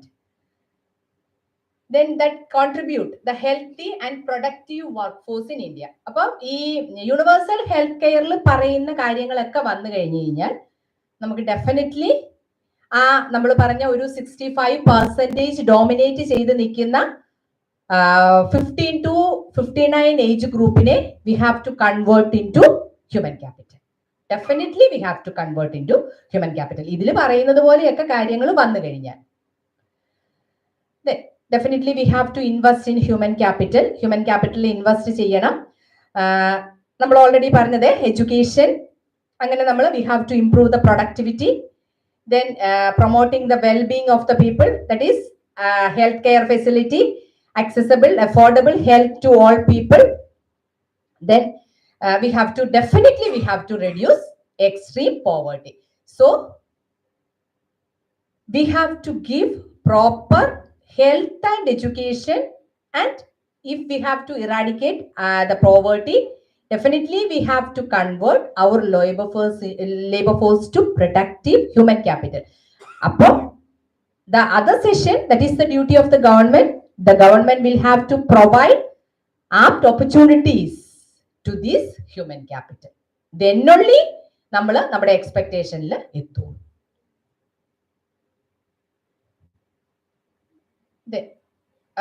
What is India's progress towards universal healthcare system? Already India had made significant progress in primary healthcare system. Then അങ്ങനെയാണെങ്കിലും still India have to go ahead. Then one of the flagship program, that is Ayushman Bharat Pradhan Mantri Jan Arogya Yojana. This is a flagship program of the government. നമ്മൾ വളരെ familiar ആണ്. 5 lakh insurance coverage കൊടുക്കുന്ന ഒരു programme. Then national health policy. എനിക്ക് തോന്നുന്നു ഇന്നലെയൊക്കെ പല പ്രസന്റേഷൻസും ഒക്കെ ഇതിനെ കുറിച്ചിട്ട് വന്നിട്ടുണ്ട്. Government led initiative aims to shape the country's health care system by national health care policy. Then a public health service in India. The network of, നമുക്കറിയാം different tier system, 3-tier system of the healthcare. Primary health centers, അതിന്റെ മുകളിൽ sub centres, then again district hospitals, medical colleges, എല്ലാ ജില്ലകളിലും അങ്ങനെ ഒരു different tyre system ആണ് നമ്മൾ observe ചെയ്യുന്നത് ഇന്ത്യൻ ഇക്കോണമിയിൽ. അതുപോലെ തന്നെ 1.5 കിലോമീറ്ററിനിടയ്ക്ക് ഒരു പ്രൈമറി ഹെൽത്ത് സെന്റർ ഒക്കെ നിർബന്ധമായിട്ടും വേണം. Then India's multipayer universal system, ഇതൊക്കെ ഇന്ത്യ അതിനു വേണ്ടിയിട്ട് എടുത്തിരിക്കുന്ന സ്റ്റെപ്പുകളാണ്. Then we have to face various types of or various challenges to achieving this universal healthcare system. Adila inequality access to healthcare nammal kandu, there is an inequality existed in the Indian economy, different types, gender wise, rural and urban, geographical wise, pala tarathilulla inequalities undava. Then weak secondary and tertiary public healthcare system. Public healthcare system weakness, that is one of the very important problem. Then out of pocket expenditure will increase. 70% is out of pocket expenditure ആണ്. Only 30% ആണ് government as well as the private insurance companies will cover. Then there is a monopolization by the private healthcare system. 70%, that is the dominating portion, that is still in the hands of private. ഒരു private സെക്ടറിൽ ഒരാൾ definite ആയിട്ടും എന്തെങ്കിലും ഒരു കാര്യം ചെയ്യണമെങ്കിൽ അവർക്ക് എന്തൊരു ഇതുണ്ടാവണം എക്കണോമിക്സിൽ അനുസരിച്ചിട്ട്, ഒരു പ്രൈവറ്റ്, ഒരു ഇൻഡിവിജ്വൽ, ഒരു ഫേം, അവർ ഇൻവെസ്റ്റ് ചെയ്യണമെങ്കിൽ what is the motive behind that one? Profit motive. അപ്പൊ ഈ പ്രൈവറ്റ് ഹെൽത്ത് കെയർ സിസ്റ്റം ആണെങ്കിലും അപ്പൊ നമ്മൾ നേരത്തെ പറയുമായിരുന്നു this is the service, still this is considered as a service. പക്ഷേ this is health as well as education, അതെല്ലാം ഇപ്പോൾ ഒരു ഇൻഡസ്ട്രിയുടെ കാറ്റഗറിയിലേക്ക് വന്നിരിക്കുകയാണ്. ഇൻഡസ്ട്രിയലൈസേഷൻ ആണ് we have to observe in these two sectors. നമ്മുടെ ഹോസ്പിറ്റൽസ് നിങ്ങൾ ശ്രദ്ധിച്ചിട്ടില്ലേ? എന്ത് ഭംഗിയാ അങ്ങോട്ട് ചെല്ലുമ്പോൾ കാണാൻ. അപ്പൊ നമുക്ക് കാണുമ്പോൾ എന്താ തോന്നുന്നത്? അപ്പൊ ഇവിടെ കിടന്നാലും കുഴപ്പമില്ല. ഇവിടെ നിങ്ങളുടെ ഇവിടെ തൊട്ടടുത്തുള്ള മിറ്റേര ഹോസ്പിറ്റലിൽ രാവിലെ അമേരിക്കൻ ബ്രേക്ക്ഫാസ്റ്റ് ഒക്കെയാണ് വരുന്നത്. കുട്ടികൾക്ക് പീഡിയാട്രിക് ഒക്കെ നമ്മളൊക്കെ അവിടെയാ പോകുന്നത്. അപ്പൊ കൊച്ചുങ്ങൾ നോക്കുമ്പോൾ വീട്ടിലെക്കാട്ടിലും സുഖമാണ്. രാവിലെ ദോശയില്ല, ഇഡ്ഡലി ഇല്ല, അമേരിക്കൻ ബ്രേക്ക്ഫാസ്റ്റ്, നല്ല ഭംഗി, ജ്യൂസ് എല്ലാം രാവിലെ വരുന്നു. അമ്മാതിരിയാണ് നമ്മുടെ ഹോസ്പിറ്റൽസ് പോയിരിക്കുന്നത്. ഒക്കെ ഹോസ്പിറ്റൽസ് നമ്മുടെ പഴയ ട്രഡീഷണൽ രീതിയിലുള്ള ഹോസ്പിറ്റൽസ് എവിടെയാണ് കാണുന്നത്? ഒന്നുമില്ല. പണ്ടത്തെ പോലെ ഹോസ്പിറ്റലിലേക്ക് ചെല്ലുമ്പോൾ ഡെറ്റോൾ സ്മെല്ല് പോലും നമുക്കില്ല. എന്താണ്, ചെറിയ മ്യൂസിക്, നമ്മളൊരു റിസോർട്ടിലൊക്കെ ചെല്ലുന്ന ഒരു പ്രതീതിയാണ് ഹോസ്പിറ്റൽസിലേക്ക് ചെല്ലുമ്പോൾ. ഈവൻ ഗവൺമെന്റ് ഹോസ്പിറ്റൽസും ഒരുപാട് ചേഞ്ച് ചെയ്തു. നമുക്കിപ്പോ നോക്കിക്കഴിഞ്ഞു കഴിഞ്ഞാല് കുറെ ഗവൺമെന്റ് ഹോസ്പിറ്റൽസ് ഇൻഫ്രാസ്ട്രക്ചറൽ ഫെസിലിറ്റീസ് ഒരുപാട് കൂടി. പക്ഷെ സ്റ്റിൽ നമ്മൾ ഇപ്പോഴും ഇമ്മീഡിയറ്റ് ആക്സസ് നമുക്ക് പ്രൈവറ്റ് ഹോസ്പിറ്റൽസിലേക്കാണ് വരുന്നത്. The next is Ayushman Bharat project. India launched this Ayushman Bharat project. That is one of the flagship program of the government. Then അതിന് ഉറപ്പ് നൽകുന്നത് ഹെൽത്ത് ആൻഡ് വെൽനസ് സെന്റേഴ്സ്, അതുപോലെ തന്നെ national health protection schemes. Ayushman Bharat ഒക്കെ നമ്മൾ എപ്പോഴും കേൾക്കുന്ന ഒരു പോളിസിയാണ്. ഫ്യൂച്ചർ പ്രോസ്പെക്ടസ്, നമ്മൾ എങ്ങനെയാണ് ഇതിൽ ഒരു 2030 ഒക്കെ ആകുമ്പോഴത്തേനും എന്തൊക്കെ കാര്യങ്ങളാണ് നമ്മൾ എക്സ്പാൻഡ് ചെയ്യേണ്ടത്? ഇൻഷുറൻസ് കവറേജ് അറ്റ്ലീസ്റ്റ് 50% എങ്കിലും ഇൻഷുറൻസ് കവറേജ് ഉണ്ടായിരിക്കണം. അതുപോലെ തന്നെ 30% ഡെഫിനറ്റ്ലി ഇത് ഇൻവെസ്റ്റ്മെന്റ് ഉണ്ടാകണം ഹെൽത്ത് കെയർ സിസ്റ്റത്തിൽ. ദെൻ 20% ഹെൽത്ത് കെയർ ഡിമാൻഡിനനുസരിച്ചിട്ട് പോപ്പുലേഷൻ ഗ്രോ ചെയ്യുന്നതനുസരിച്ചിട്ട് നമ്മുടെ ഹെൽത്ത് കെയർ നീഡ്സ് ഗ്രോ ചെയ്യും. അപ്പൊ അതിനനുസരിച്ചിട്ട് ഈ കാര്യങ്ങളൊക്കെ വന്നെങ്കിൽ മാത്രമേ നമുക്ക് ഒരു ഹെൽത്തിയർ ആയിട്ടുള്ള ഒരു പോപ്പുലേഷനെ ഉണ്ടാക്കാനായിട്ട് സാധിക്കുകയുള്ളൂ. Then again primary health care സെന്റേഴ്സിൽ നമ്മൾ കോൺസെൻട്രേറ്റ് ചെയ്തുകൊണ്ടിരിക്കുന്നു. Then another one is emphasis to use technology oriented health care system. AI base ചെയ്തിട്ടുള്ള റോബോട്ടിക് ടെക്നോളജികളൊക്കെ നമ്മുടെ ഹോസ്പിറ്റൽസിൽ വന്നു. പക്ഷെ that is concentrated in that monopoly section. നമ്മുടെ ഗവൺമെന്റ് ഹോസ്പിറ്റൽസിൽ അത്രയും അങ്ങോട്ട് എത്തിയിട്ടില്ല. സോ ടെക്നോളജീനെ നമ്മൾ മാക്സിമം യൂട്ടിലൈസ് ചെയ്യണം. Then definitely we have shortage in the health care professionals. നമ്മൾ കണ്ടു പ്രൊപ്പോർഷൻ. സോ അതിനെ കോമ്പൻസേറ്റ് ചെയ്യണം. Then financing mechanism health care സെക്ടറിലേക്ക് ഇന്നോവേറ്റിംഗ് ഫിനാൻസിങ് മെക്കാനിസം നമ്മൾ ഇംപ്രൂവ് ചെയ്യണം ഓർ ഇൻട്രൊഡ്യൂസ് ചെയ്യണം. Public awareness on the health rights, നമ്മുടെ ഹെൽത്ത് റൈറ്റ്സിനെ കുറിച്ചിട്ട് നമ്മൾ കണ്ടു, നമുക്ക് അവയർനെസ് തീരെ കുറവാണ്, അത് നമ്മൾ ഇംപ്രൂവ് ചെയ്യണം. ടെക്നോളജി ഇന്നോവേഷൻ, നമ്മൾ ടെലിമെഡിസിൻ, കൊറോണ വന്നേ പിന്നെ നമ്മൾ കുറെ അങ്ങനെ ഇംപ്രൂവ് ചെയ്തു. Telemedicine and tele health technology oriented ആയിട്ട്. Then digital health records and data management, അതായത് നമുക്ക് overall there is a digital system. അങ്ങനെ ഒരു സിസ്റ്റം ഉണ്ട് എങ്കിൽ നമ്മുടെ കോളേജുകളിലൊക്കെ ഉണ്ട് കോമൺ ആയിട്ടുള്ള ഒരു സോഫ്റ്റ്വെയർ. നമ്മുടെ ഒരു കാര്യം നമ്മൾ അപ്ലോഡ് ചെയ്ത് കഴിഞ്ഞ് കഴിഞ്ഞാൽ അത് ആർക്കും ആക്സസ് ചെയ്യാനായിട്ട് പറ്റും. നമ്മുടെ ഫാക്കൽറ്റി, നമുക്ക് പറ്റുന്നവർക്കെല്ലാം, നമുക്ക് ചെയ്യേണ്ടവർക്കെല്ലാം അത് ആക്സസ് ചെയ്യാനായിട്ട് പറ്റും എന്ന് പറഞ്ഞ ഒരു ഒരു ഡിജിറ്റൽ ഹെൽത്ത് റെക്കോർഡ്. ഇപ്പൊ നിങ്ങൾക്കറിയാം, നിങ്ങളൊക്കെ ഹോസ്പിറ്റൽസിൽ ചെന്ന് കഴിഞ്ഞാൽ പ്രൈവറ്റ് ഹോസ്പിറ്റൽസ് ഒക്കെ ഓട്ടോ സിസ്റ്റം ജനറേറ്റഡ് ആയിട്ടുണ്ടാവും. ഗവൺമെന്റ് ഹോസ്പിറ്റലിൽ ഇപ്പോൾ ചെല്ലുമ്പോഴും സിസ്റ്റം ഉണ്ടാവാം, എനിക്ക് ഒരുപാട് ഇതിനെ കുറിച്ചിട്ട് അറിയത്തില്ല. എനിവേ ഒരു കാർഡ് ഉണ്ട് അവിടെ, ജില്ലാ ആശുപത്രിയിൽ ചെന്ന് കഴിയുമ്പോൾ അവിടെ കിട്ടും. നമ്മൾ ആ കാർഡുമായിട്ടാണ് ഡോക്ടേഴ്സിനെ കാണുന്നത്. പിറ്റത്തെ തവണ ചെല്ലുമ്പോഴും അതുണ്ട് എങ്കിൽ ഈസിയാണ്. അപ്പൊ ഒരു ഡിജിറ്റലൈസേഷൻ, നമ്മളെ ഇത്രയും അഡ്വാൻസ്ഡ് ആയിട്ടുള്ള ഒരു സിറ്റുവേഷനിൽ, ഇത്രയും ഇമ്പോർട്ടന്റ് ആയിട്ടുള്ള സെക്ടറിൽ ഡെഫിനറ്റ്ലി ഡിജിറ്റലൈസേഷൻ ആവശ്യമാണ്. ദെൻ AI നമ്മൾ ഒക്കെ എടുത്തും നമ്മൾ ഉപയോഗിച്ച് തുടങ്ങണം. സോ അതിന്റെ ഒരു പോസിറ്റീവ് ആസ്പെക്ടിനെ we have to use in the health care system. ഒരു ഹെൽത്ത് ഈസ് വെൽത്ത് നമ്മൾ കൊച്ചു നാളിൽ പറഞ്ഞു പഠിച്ച അതേ കാര്യമാണ്. ഹെൽത്തി ഇന്ത്യ ആണെങ്കിൽ മാത്രമേ നമുക്കൊരു പ്രോസ്പെറസ് ഫ്യൂച്ചർ നമുക്ക് കാണാനായിട്ട് സാധിക്കുകയുള്ളൂ.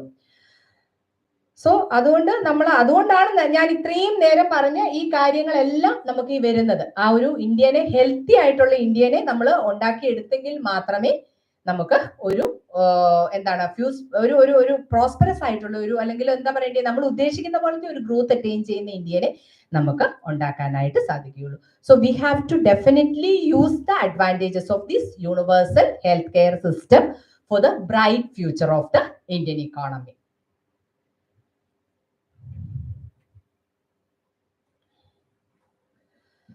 അപ്പോ 2030 in between 2030 to 50 India world's number 1 financial power ആവാൻ മേ ബി ഉള്ള പോസിബിലിറ്റീസ് വളരെ കൂടുതലാണ് based on various types of projections. So we have to concentrated for the wellbeing of the human being. We have to give proper health and education facility to the productive age group, especially 15 to 59 age group. They are the dominating group and India will become definitely the strongest. അങ്ങനെ ആവും, നമുക്ക് ഉറപ്പാണ്. അപ്പൊ പറയുന്നത് പോലെ തന്നെ നിങ്ങൾ ഓരോരുത്തരുമാണ്, front റോയിൽ ഇരിക്കുന്നവരെ ഒഴിവാക്കിയിട്ട് നിങ്ങൾ ഓരോരുത്തരുമാണ് ബ്രൈറ്റ് ഫ്യൂച്ചറിന്റെ ഇന്ത്യയുടെ ക്യാപിറ്റൽ എന്ന് പറയുന്നത്. അതുകൊണ്ട് നമുക്ക് ഒരു ബെറ്റർ ഫ്യൂച്ചറിന് വേണ്ടിയിട്ട് നമുക്ക് വെയിറ്റ് ചെയ്യാം. Thank you. ക്വസ്റ്റ്യൻസ് ഒക്കെ ചോദിക്കണേ.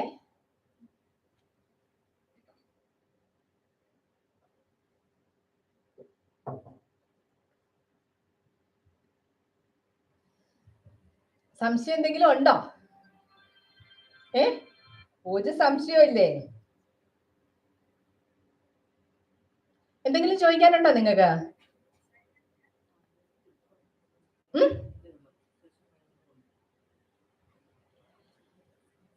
ഒന്നും ചോദിക്കാനില്ല, ഞാൻ ഇപ്പൊ നിർത്തും.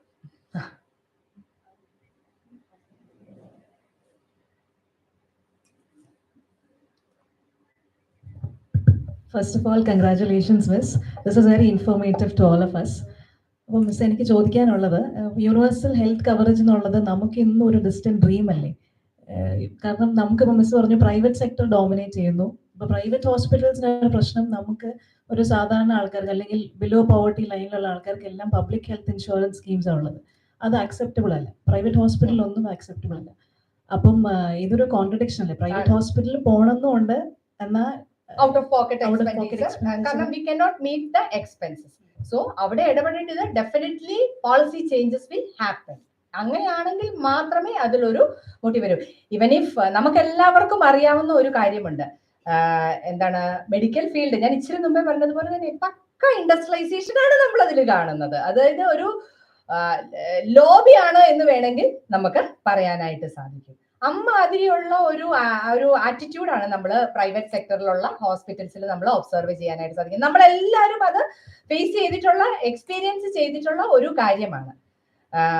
അപ്പം അതില് ഈ പറഞ്ഞ പോലെ പോളിസി ചേഞ്ചുകൾ വന്നെങ്കിൽ മാത്രമേ, കാരണം പ്രൈവറ്റ് സെക്ടർ എന്ന് പറയുന്നത് പ്രോഫിറ്റ് ഓറിയന്റഡ് ആയിട്ടുള്ള ഒരു സെക്ടറാണ്. ഈവൻ ഇഫ് നമ്മൾ ഈ ഗവൺമെന്റ് എംപ്ലോയീസിന് ഗവൺമെന്റ് അഷ്യൂർ ചെയ്യുന്ന ഒരു ഇൻഷുറൻസ് സ്കീമുണ്ട്, മെഡിസെപ്പ്. എത്ര മാത്രം പ്രൈവറ്റ് ഹോസ്പിറ്റൽസിൽ ഇത് വരും? ഞാൻ ഒരു ഹോസ്പിറ്റലിനെയും പേരെടുത്ത് പറയാനോ ഇൻസിഡൻസ് പറയാനോ അല്ല, പക്ഷെ എനിവേ നമുക്ക് പേഴ്സണൽ ആയിട്ട് അറിയാവുന്ന ഓരോ ഇൻസിഡൻസ് ഉണ്ട്. ഞങ്ങളുടെ ഒരു റിട്ടയർഡ് ഫാക്കൽറ്റി ഉണ്ട്. സാറ് സർവീസിൽ ഇരിക്കുമ്പോൾ തന്നെ ഒരു സ്പെഷ്യൽ ഡിസീസ് ആണ്, സാറിന്റെ ജോയിന്റ്സ് ഒന്നും മൂവ് ചെയ്യല. സാർ ഇങ്ങനെ റോബോട്ട് നടക്കുന്ന പോലെയാണ് നടക്കുന്നത്. അപ്പൊ സാറിന്റെ ട്രീറ്റ്മെന്റ് കുറെ നമ്മുടെ ഇവിടെയുള്ള ഒരു നിയർ ബൈ ഒരു ഹോസ്പിറ്റലിൽ, ഒരു ഫേമസ് ആയിട്ടുള്ള ഒരു ഹോസ്പിറ്റലിലായിരുന്നു. അപ്പൊ സാറിന് ചെറിയ എന്തോ ഒരു അസുഖം വന്നു കഴിഞ്ഞപ്പോൾ സാർ മെഡിസെപ്പ് ക്ലെയിം ചെയ്യാൻ വേണ്ടിയിട്ട് പറ്റുമായിരിക്കും എന്ന് വിചാരിച്ച് അവിടെ ചെന്നു. അപ്പൊ ആ ഹോസ്പിറ്റലിൽ, നമ്മുടെ കോട്ടയത്തുള്ള ഒരു ഹോസ്പിറ്റലിൽ, അപ്പൊ അവർ പറയുന്നത് ഓർഗൻ ട്രാൻസ്പ്ലാന്റേഷനും മാത്രമേ മെഡിസെപ്പ് പറ്റൂ. അങ്ങനെ ഒരു തരത്തിൽ നമുക്ക് ആക്സസ് ചെയ്യാൻ പറ്റാത്ത രീതിയിലുള്ള ക്രൈറ്റീരിയകൾ വെച്ചിട്ടാണ് ഇതിനെ ഉണ്ടാക്കിയിരിക്കുന്നത്. അപ്പം എന്താണ്, നമ്മൾ നമ്മുടെ ഹെൽത്ത് കെയർ സിസ്റ്റത്തിൽ കുറെ റൈറ്റ്സ് ഉണ്ട്, നമുക്ക് ആർക്കും അറിയില്ല അതിനെ കുറിച്ചിട്ട്. ആ റൈറ്റ്സ് എന്തൊക്കെയാണെന്നുള്ളത് ഹ്യൂമൻ ബീങ്സ് അവെയർ ആകണം. അതുപോലെ തന്നെ ഗവൺമെന്റ് ശക്തമായിട്ട് ഇടപെട്ടെങ്കിൽ മാത്രമേ പറ്റൂ. അത് എത്രമാത്രം പറ്റും എന്നുള്ളതാണ് പ്രശ്നം. ഈവൻ ഇഫ് എന്ന് വെച്ചാൽ ഗവൺമെന്റിന്റെയും one of the income earning source ആണ് പ്രൈവറ്റ് സെക്ടർ എന്ന് പറയുന്നത്. അപ്പം അതിനെ എത്രമാത്രം നമുക്ക് അതിലേക്ക് കൺട്രോൾ ചെയ്യാനായിട്ട് പറ്റും. നമ്മുടെ one of the very important income source ആണ് ലിക്കറിൽ നിന്നുള്ളത്. നമുക്കറിയാം അതൊക്കെ ആരോഗ്യത്തിന് ഹാനികരമാണ്. പക്ഷെ നമുക്ക് കൺട്രോൾ ചെയ്യാനായിട്ട് പറ്റുന്നുണ്ടോ? അതേ പ്രശ്നമാണ്. ഇതൊരു എപ്പോഴും നമ്മൾ ഫേസ് ചെയ്യുന്ന ഒരു പ്രശ്നമാണ്. നമുക്ക് ഇതിങ്ങനെ പറയാം എന്നല്ലാതെ എത്രത്തോളം ഇത് ആപ്ലിക്കബിൾ ആകും, അല്ലെങ്കിൽ നമ്മൾ വെസ്റ്റേൺ കൺട്രികളിലെ പോലെ കംപ്ലീറ്റ് ഇൻഷുറൻസ് സ്കീമിലേക്ക് പോകണം. അപ്പൊ അവിടെ പ്രശ്നമുണ്ട്. എന്റെ സ്റ്റുഡന്റ് ഈ പറഞ്ഞ ഹെൽത്ത് ഇൻഷുറൻസിനെ കുറിച്ചിട്ടാണ് റിസർച്ച് ചെയ്യുന്നത്. അപ്പൊ ആ കുട്ടീന്റെ ഹാഫ് ഇയർലി പ്രസന്റേഷന് എക്സ്റ്റേണൽ എക്സ്പേർട്ട് ആയിട്ട് വന്ന സർ പറഞ്ഞത്, നമ്മൾ എപ്പോഴും വിചാരിക്കും നമ്മൾ ഇവിടുന്ന് നമ്മുടെ പൊളിറ്റീഷ്യൻസ്, ഫിലിം ആർട്ടിസ്റ്റ് അങ്ങനെയുള്ള ഒരു ഗ്രൂപ്പ് എപ്പോഴും പോകുന്നത് ട്രീറ്റ്മെന്റിന് വേണ്ടിയിട്ട്. ഈ സിസ്റ്റർ അവർക്കൊരു അസുഖം വന്നു കഴിഞ്ഞു കഴിഞ്ഞാൽ അവരെവിടെ ട്രീറ്റ്മെന്റ്, അമേരിക്കയിൽ പോയിട്ട് ട്രീറ്റ്മെന്റിന് പോകും. അപ്പൊ നമ്മൾ വിചാരിക്കുന്നത് എന്താണ്, അവിടുത്തെ ഹെൽത്ത് കെയർ സിസ്റ്റം ഒരുപാട് നല്ലതാണ്. നമ്മുടെ ഒരു ധാരണ അങ്ങനെയാണ്. പക്ഷെ ഇപ്പൊ നമുക്കത് ഈ പറഞ്ഞ കൺട്രികളൊക്കെ നമുക്ക് കുറച്ചും കൂടി അക്സസിബിൾ ആണ്. നമ്മുടെയൊക്കെ വീടുകളിൽ നിന്നുള്ള ആൾക്കാരുണ്ട്. നമ്മുടെയൊക്കെ വീട്ടിൽ നിന്ന് ഓസ്ട്രേലിയന്നോ കാനഡയിലോ ഒക്കെ ഉള്ള ആൾക്കാരുടെ അടുത്ത് ചോദിച്ചു കഴിഞ്ഞാൽ അറിയാം, നമ്മളൊരു പനിയും ജലദോഷവും വന്നു കഴിഞ്ഞാൽ ആശുപത്രിയിൽ പോയി മരുന്ന് മേടിച്ച് വീട്ടിലിരിക്കും. അവര് ഒരു പനിയും ജലദോഷവും വന്നെന്ന് പോയിട്ട് ഇപ്പൊ മരിച്ചു പോകുന്ന ഒരു സാഹചര്യത്തിലേക്ക് എത്തിക്കഴിഞ്ഞാലും അവിടെ ഒരു അപ്പോയിന്റ്മെന്റ് കിട്ടി ഒരു ഡോക്ടറെ കിട്ടിക്കഴിഞ്ഞെങ്കിൽ മാത്രമേ അവർക്ക് ആ ഒരു ഹോസ്പിറ്റലിൽ പോകാനായിട്ട് പറ്റൂ. Accessibility that is very less in these developed countries. പക്ഷെ നമുക്ക് എങ്ങനെയാണ്, ഇപ്പൊ ഈ ഹോസ്പിറ്റലിൽ ചെന്ന് കഴിഞ്ഞപ്പോഴത്തേനും അയ്യോ അവിടെ ഡോക്ടർക്ക് തിരക്കാം, എന്നാ പിന്നെ അപ്പുറത്തെ ഹോസ്പിറ്റലിൽ പോയേക്കാം. അതാണ് നമ്മുടെ അക്സസിബിലിറ്റി എന്ന് പറയുന്നത് ഹോസ്പിറ്റൽസിൽ. പക്ഷെ that accessibility is very less in these developed countries. നമ്മൾ അതിൽ ഒരുപാട് സ്റ്റഡീസ് ഒന്നും വേണ്ട. ഞാൻ സ്റ്റഡിയെ ഒന്നും ബേസ് ചെയ്തിട്ട് പറയുന്നതല്ല, നമ്മൾ റിയൽ ലൈഫിൽ നമ്മൾ കേൾക്കുന്ന കാര്യങ്ങളാണ്.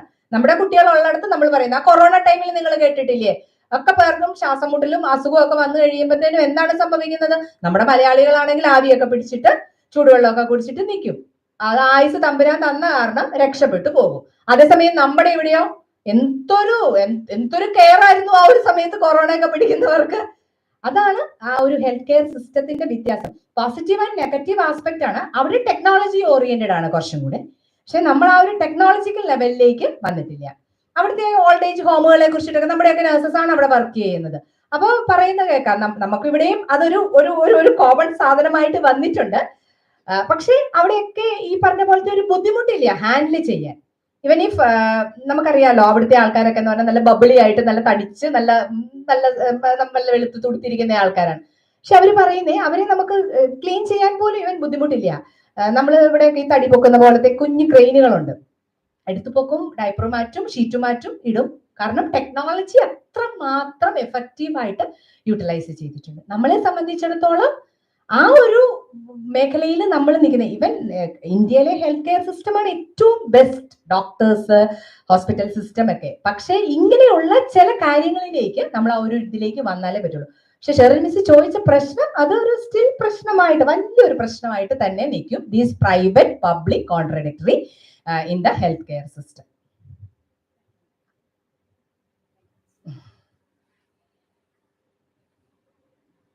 എന്തെങ്കിലും ക്വസ്റ്റ്യൻസ് ഉണ്ടോ ഇനി?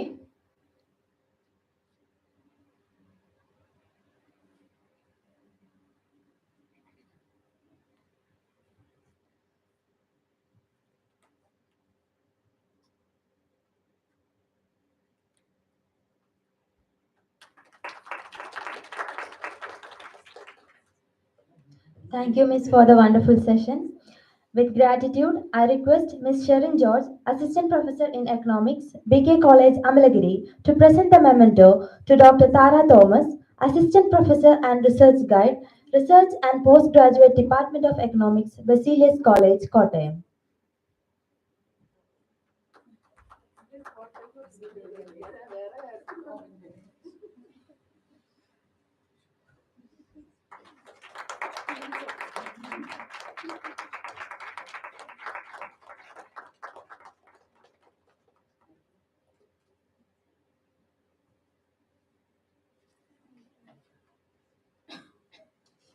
Now it's time for tea break. Our next session will begin within 5 minutes.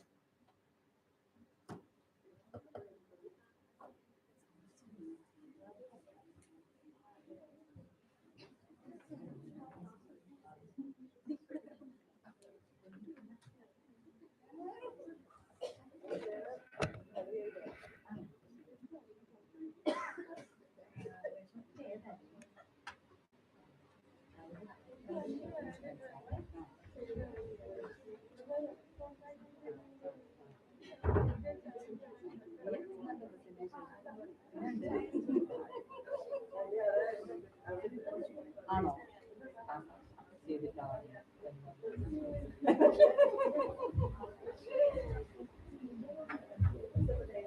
ഞാൻ നേരത്തെ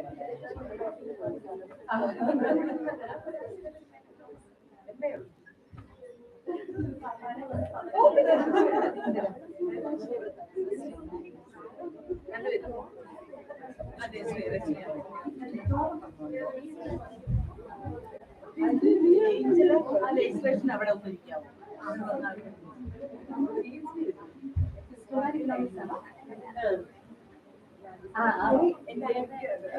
ആണോ?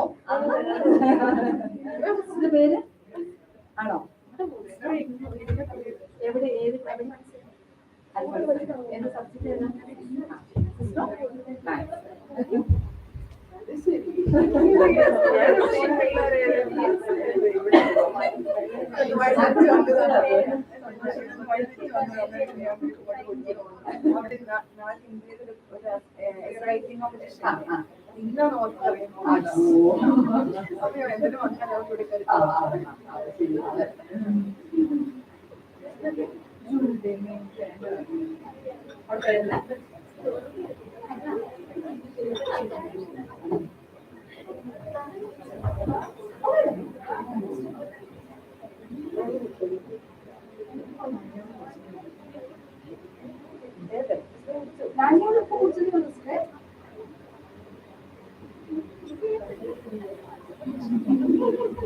ആൻഡോ സിസ്റ്ററിന്റെ പറയുന്നുള്ളൂ. ഇപ്പൊ എവിടെ ജോലി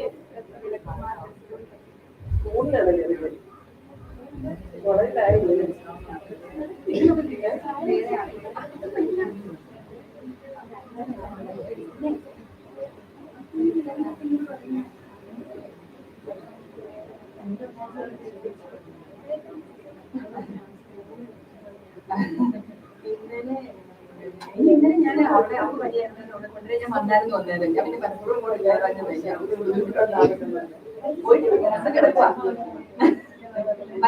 ബസ്സിന് അങ്ങോട്ട് പോരാനാ ഞാൻ പറഞ്ഞിരുന്നത് വീട്ടിൽ കൊണ്ടുവരാൻ പോലെ താമസിച്ചാൽ അല്ല അവിടെ തിരിച്ച് ഹോസ്റ്റലിൽ പോകാൻ പക്ഷെ വയ്യാതെ വന്നില്ലേ അപ്പൊ പിന്നെ ഞാൻ പിന്നെ ഇവിടെ വന്ന് ഞാൻ കൂട്ടിക്കൊണ്ട് പോയി പനിയാ ആ പനിയായിട്ട് ഇന്നലെ വന്നേ അതാ ഒച്ചയൊക്കെ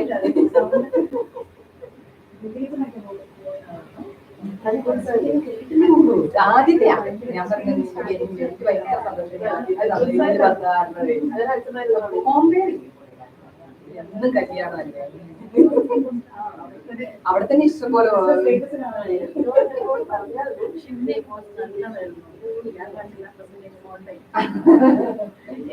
അല്ല അവൾക്ക് ഈ കളിയോടെ ഒന്നും അറിയത്തില്ലല്ലോ അപ്പൊ ഞാൻ പറഞ്ഞേ നീ ഒന്നും അറിയണ്ട എനിക്കിതൊന്നും അറിയണ്ട നീ എന്തെങ്കിലും ചെയ്ത് പറഞ്ഞിട്ട് പോലെ എന്റെ മോളെ ഞാൻ കൊണ്ടുവന്നൊന്നുമില്ല എന്റെ മോള് തന്നെ ഇന്നലെ വന്നിട്ടുണ്ടായിരുന്നു വലിയ മോളുണ്ട് ഡിഗ്രിയോ അറിയത്തില്ലായിരുന്നോ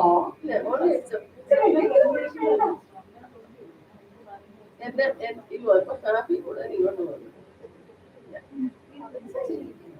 ഒരു ടിഷ്യൂ എടുക്കുന്നതായിരിക്കും അതല്ല ഇവിടെ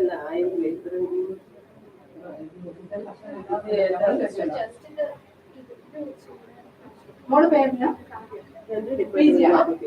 എന്റെ ഡിപ്പാർട്ട്മെന്റ് ആണോ കാവ്യം മിസ്സാണോ ഇന്നലെ അവളുടെ കൂടെ ഭക്ഷണം കഴിക്കാൻ ഇരിക്കുമെന്ന് പറഞ്ഞേ അതെ അതെ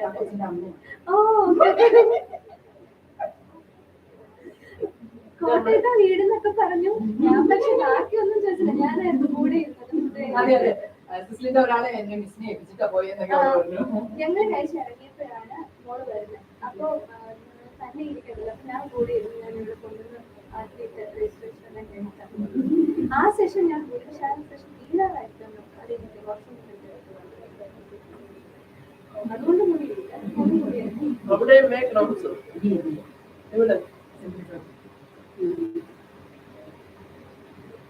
കോട്ടയം ഏരിയയിൽ നമ്മളുള്ള കാരണം ഫ്രീ ആയിട്ട് പറഞ്ഞോട്ടെ ഹോസ്റ്റലിലോ അമ്മയുടെ കോളേജിൽ കൊണ്ടുവന്ന് അമ്മയുടെ കോളേജിലും എനിക്ക് അവിടെ ഇവിടെയൊക്കെ താല്പര്യം. പക്ഷെ ഈ പറഞ്ഞ ഇവിടെയൊക്കെ വരുമ്പോൾ ഞാൻ ഇവിടെ ഒന്നും ഞാനിവിടെ ആരോടും പറഞ്ഞിട്ടില്ലായിരുന്നു. പക്ഷെ ഇവിടെ അറിയാലോ വന്നു കഴിഞ്ഞപ്പോ ഞാൻ വന്ന് ഇന്നലെ സിലിണ്ടർ മുന്നിലേക്ക് അതില് രജിസ്റ്റർ ചെയ്തത് ഇവരോട് അറിയത്തില്ലായിരുന്നു. ഞാൻ അവർക്ക് ബ്രോഷർ അയച്ചു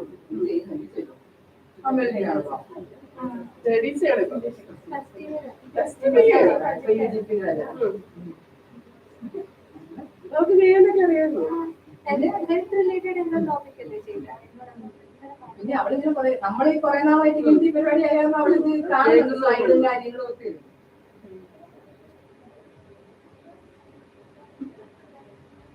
അറിയത്തില്ലായിരുന്നു അല്ലേ? ഞാൻ വന്നില്ലായിരുന്നു അതല്ല അറിയത്തില്ലായിരുന്നു. സൗണ്ട് മൂക്കെല്ലാം അറിഞ്ഞിരിക്കുകയാണ്. മൂക്കിൽ ഒഴിക്കുന്ന മരുന്ന് വെച്ച് ശരിയായാലും ശരിയാവുള്ളൂ. ആവി പിടിച്ചു എനിക്ക് കോൾഡ് വന്നു കഴിഞ്ഞിട്ട് പ്രശ്നമുണ്ടാവാം. എന്നാലും ഈ ചുമ വരാതെ രക്ഷപ്പെട്ടാൽ മൂക്ക് കഴിക്കുന്ന മരുന്ന് ഒഴിക്കാറുണ്ട്. അത് ഇരുന്നത് തീർന്നു പോയി. ഇന്നലെ രാത്രി അത്ര പിന്നെ ഇപ്പോഴത്തെ ഭയങ്കര കൂടുതലാണ്. അവർക്ക് പനിയായിട്ട് അവിടെ ഇന്നലെ വന്നിട്ട് എന്നിട്ട് ഇന്നലെ രാത്രി ഒട്ടും ഉറങ്ങില്ല. മൂക്ക് അടഞ്ഞു പോയെന്നും പറഞ്ഞ മൂക്കടഞ്ഞ് പിന്നെ ഉറക്കം ചെയ്യാറില്ല.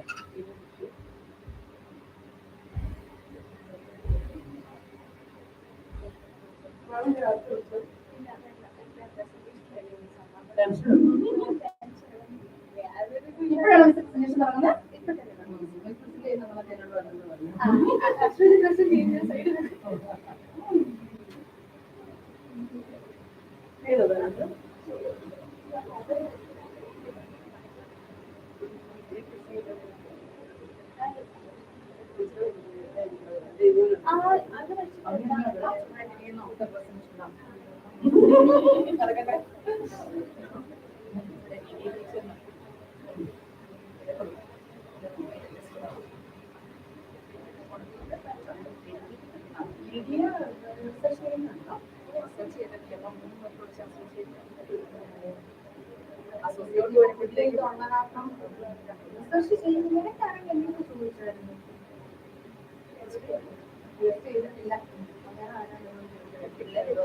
തുടങ്ങുന്നത്. രണ്ട് കുട്ടികൾക്ക് നല്ലതാണ്.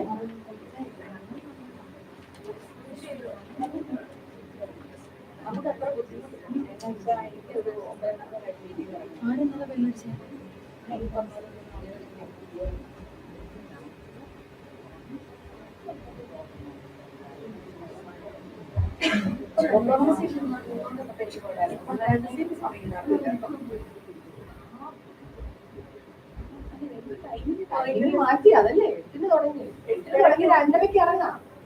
ആർക്കിറങ്ങാൻ പറ്റും? പണ്ടെന്ന് പറഞ്ഞാൽ 9 വന്നിട്ട് 5 ആർക്കും പോയാൽ മതി. ഇവിടെ പോകുന്ന അതേ സമയത്ത് ഇഷ്ടംപോലെയുണ്ട്. നമുക്ക് പറയാനില്ല. പക്ഷേ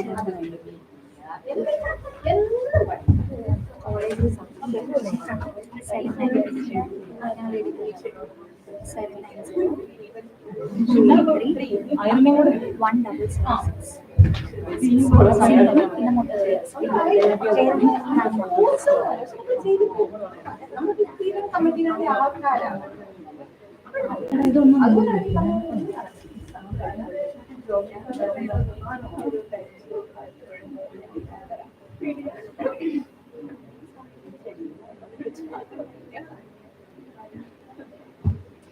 അവര് നമുക്ക് വിതരണം ചെയ്യണേ.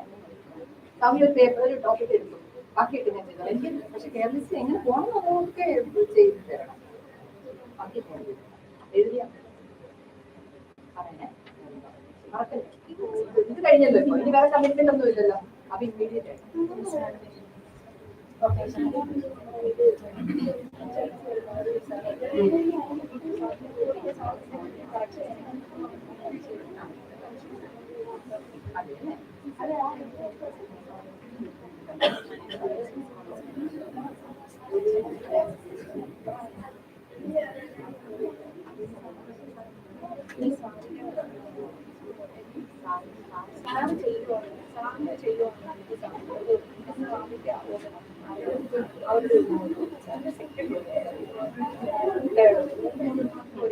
അതെ.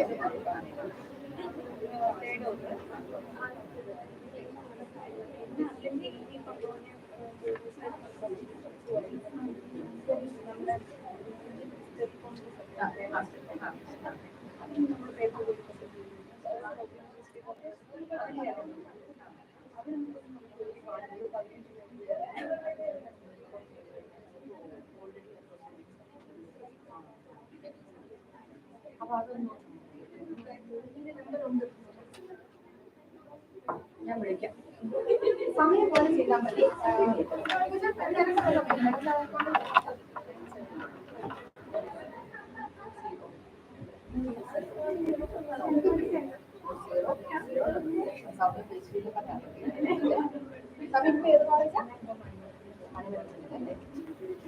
കോളേജിൽ തരാം. ആണോ? അപ്പൊ ഇനി പോവില്ലേ? കഴിഞ്ഞോ? മറ്റേ പുറത്തുള്ള സംഭവം കഴിഞ്ഞോ? ഓർഡർ ചെയ്തല്ലോ.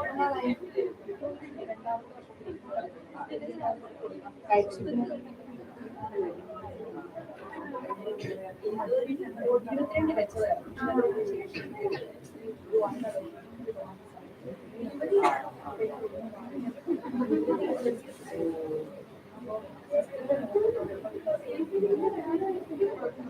കിട്ടിയാണ്.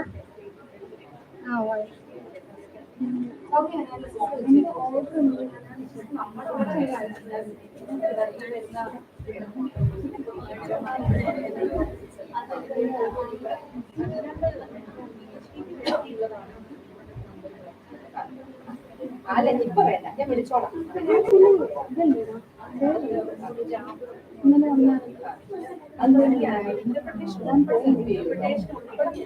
അയ്യോ, ഞാൻ ഈ വിളിച്ച് കണ്ടില്ല.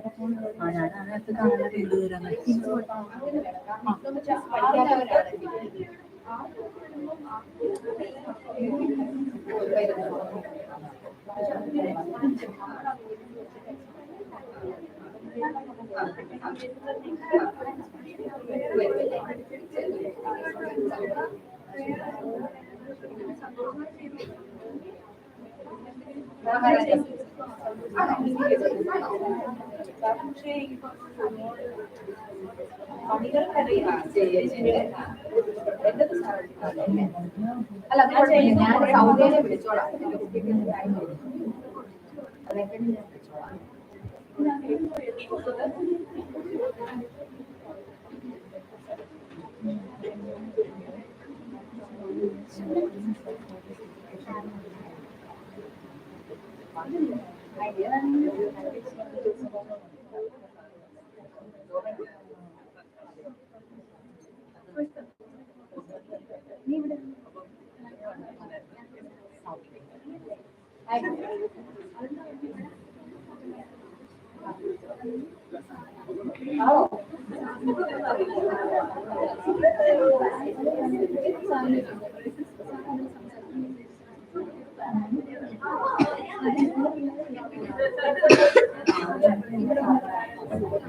ഇവിടെ വന്നിട്ട്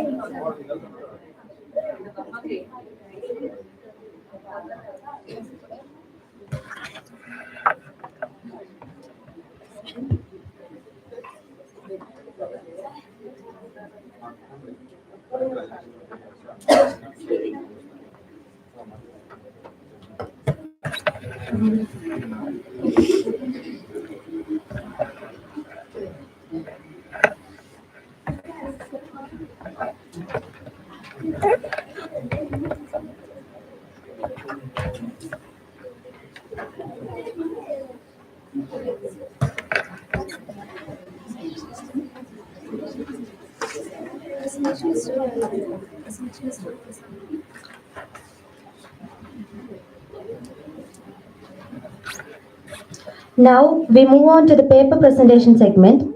Now I invite Shimna TN, Student Coordinator of the National Seminar, to welcome the chair for the session.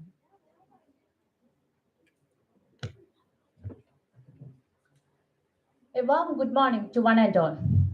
It's a great pleasure to welcome our chair for the offline presentation in this session. Dr. Jobin K. Anthony, Associate Professor and Research Gate, St. Thomas Autonomous College, Pala, is our chair for the session. Sir is a renowned expert in the field of microeconomics and through his vast knowledge and in the field of economics has made significant contribution to the field. Sir is a member of Board of Studies and Board of Examiners, MG University, Kottayam. It's our great privilege to have you here as our chair in this session. Please join me in welcoming Sir for this session.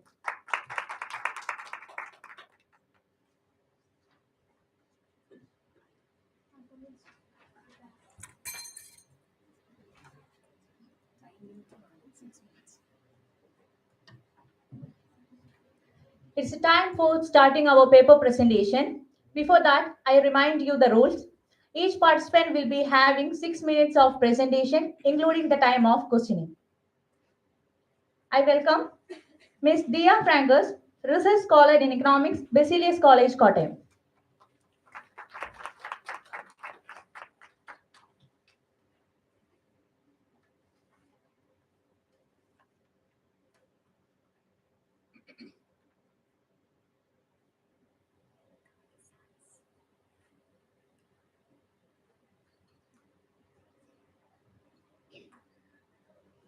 A warm good morning.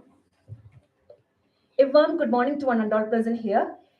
This is my study topic, and the topic is about skill development. And here my topic is gender inclusion and empowerment through PMKVY, analyzing the impact on women's skill development in Kerala.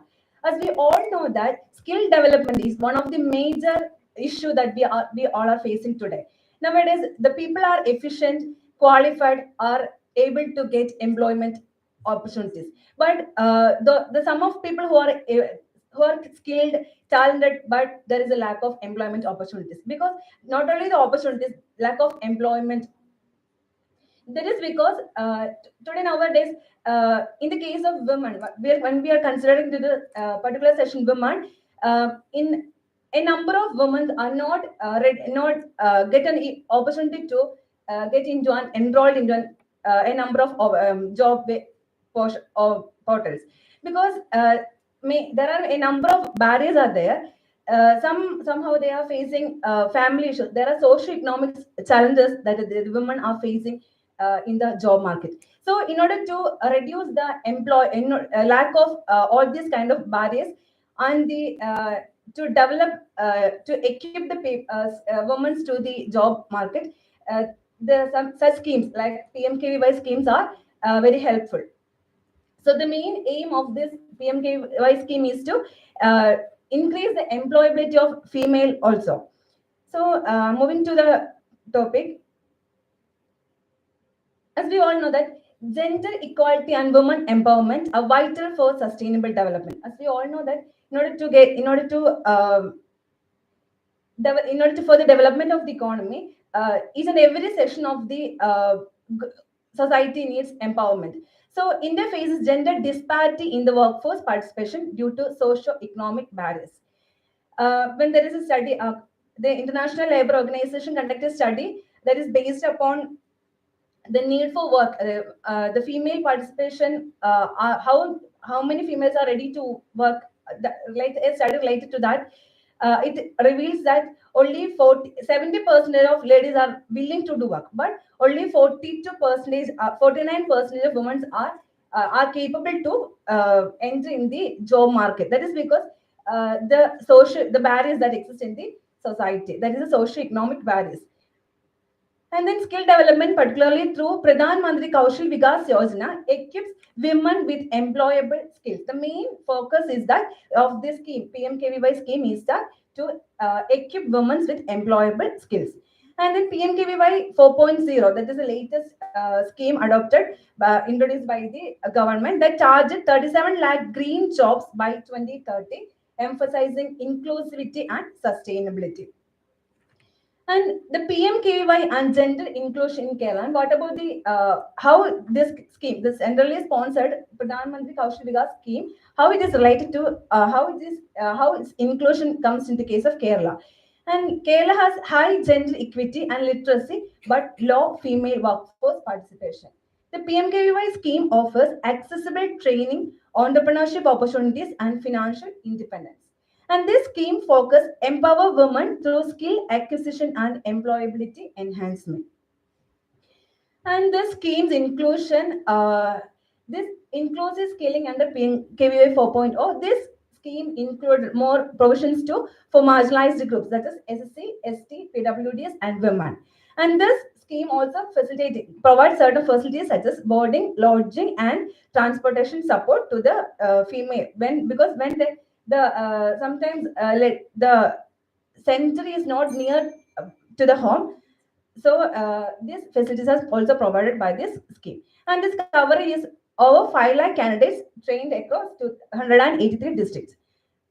And what is women empowerment is that entrepreneurship is an entrepreneur. The individual who manages a business with financial risk for profit is an entrepreneur. And who is a woman entrepreneur is a woman managing business ventures, overcoming societal and financial barriers. So this scheme empower women entrepreneurs through targeted skill development programs. And there are various skill development programs in Kerala. We know that ASAP is one of the major skill development programs, and She Skills is there. KSWDC initiatives are also working in the case of Kerala. And the impact of Pradhan Mantri Kaushal Vikas Yojana on women in Kerala is that the female workforce participation rate that has been increased over a period of time. That we can see that in 2017-18 this 16.6%, but coming to 2020-21 it's increased to 25.6%. In the case of rural and the case of urban, there is an increase can be seen. So we know that there are a number of challenges that faced by the women. Socio-economic, already I said that there are socio-economic barriers are there, and limited access to male-dominated fields. That's one of the major barriers. And then financial barriers, indirect costs like transport and childcare is another barrier. And then accessibility is also another barrier. And also the dropout rates due to misaligned courses and lack of mentorship. These are the various challenges that they faced by women. Then I also put some suggestions for this. One of the first suggestion is that expand training in non-traditional sectors like IT and renewable energy, conduct awareness campaigns and engage communities for better outreach, provide flexible training schedules and childcare support. All these are the suggestions to overcome the issues that faced by the women in Kerala. And also the role of PMKVY has also certain role. A number of female can be enrolled. Their role can be increased due to this PMKVY schemes. Thank you.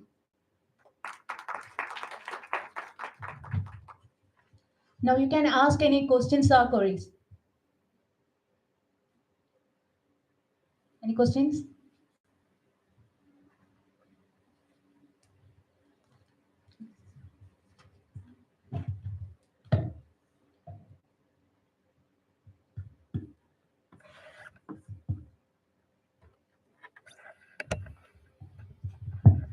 Congratulations, Dia, for presenting a topic. Is it your PhD topic? Yeah, it's related to skill development. Related to skill development. My area is skill development. And you are including only this one? And not only this one, I'm including various schemes, initiatives by the central government. So there is an initiative, Stand Up India initiative, Yeah, and a Stand Up study India. conducted all over India, which reveals that Kerala is the least performed state in in the case of the programs. this PMKY also, the participation of the SC, ST marginalized is very less than Yeah. 2% Compared the to study the rate. So you can make the study comprehensive and make the inter comparison within the groups. Already you have stated the labor force participation is less than 50% in Kerala. Yeah. There are so many reasons associated with that.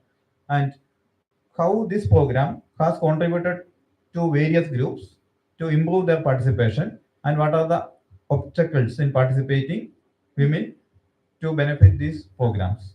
Then the study will be more beneficial and you can have a great contribution on that aspect. You can concentrate on that. Okay. Thank you, sir.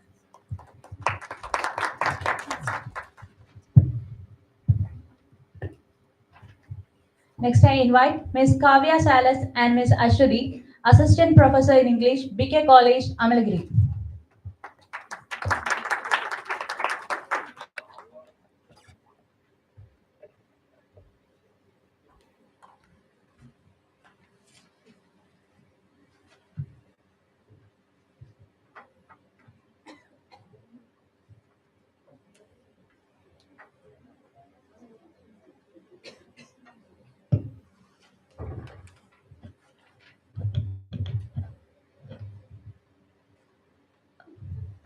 Good morning, all.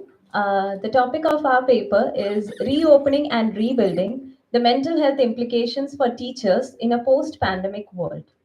So, as we all know, teaching is a highly specialized and intricate profession. It's not a 9 to 5 job. And the pandemic has had a lot of impact on the mental health of teachers. Online classes, the reopening, it has increased the professional demands on the teachers. And the sudden transition, first from offline to online, and then a hybrid mode of teaching, and then back from online to offline, that was pretty tricky for the teachers. And the lingering effect of the pandemic can still be seen on the academia. So our methodology, we basically collected data based on a questionnaire survey that was shared to teachers from various departments, and our objectives were to find the effect of pandemic on the mental health of teachers, the impact it has had on teaching, the challenges faced by teachers during the reopening, and the institutional support to maintain mental health of teachers. Now, based on the responses we received, majority of the teachers responded by saying that their mental health during the pandemic was poor or very poor. As you can see, 58% termed their mental health as poor and 25% as very poor.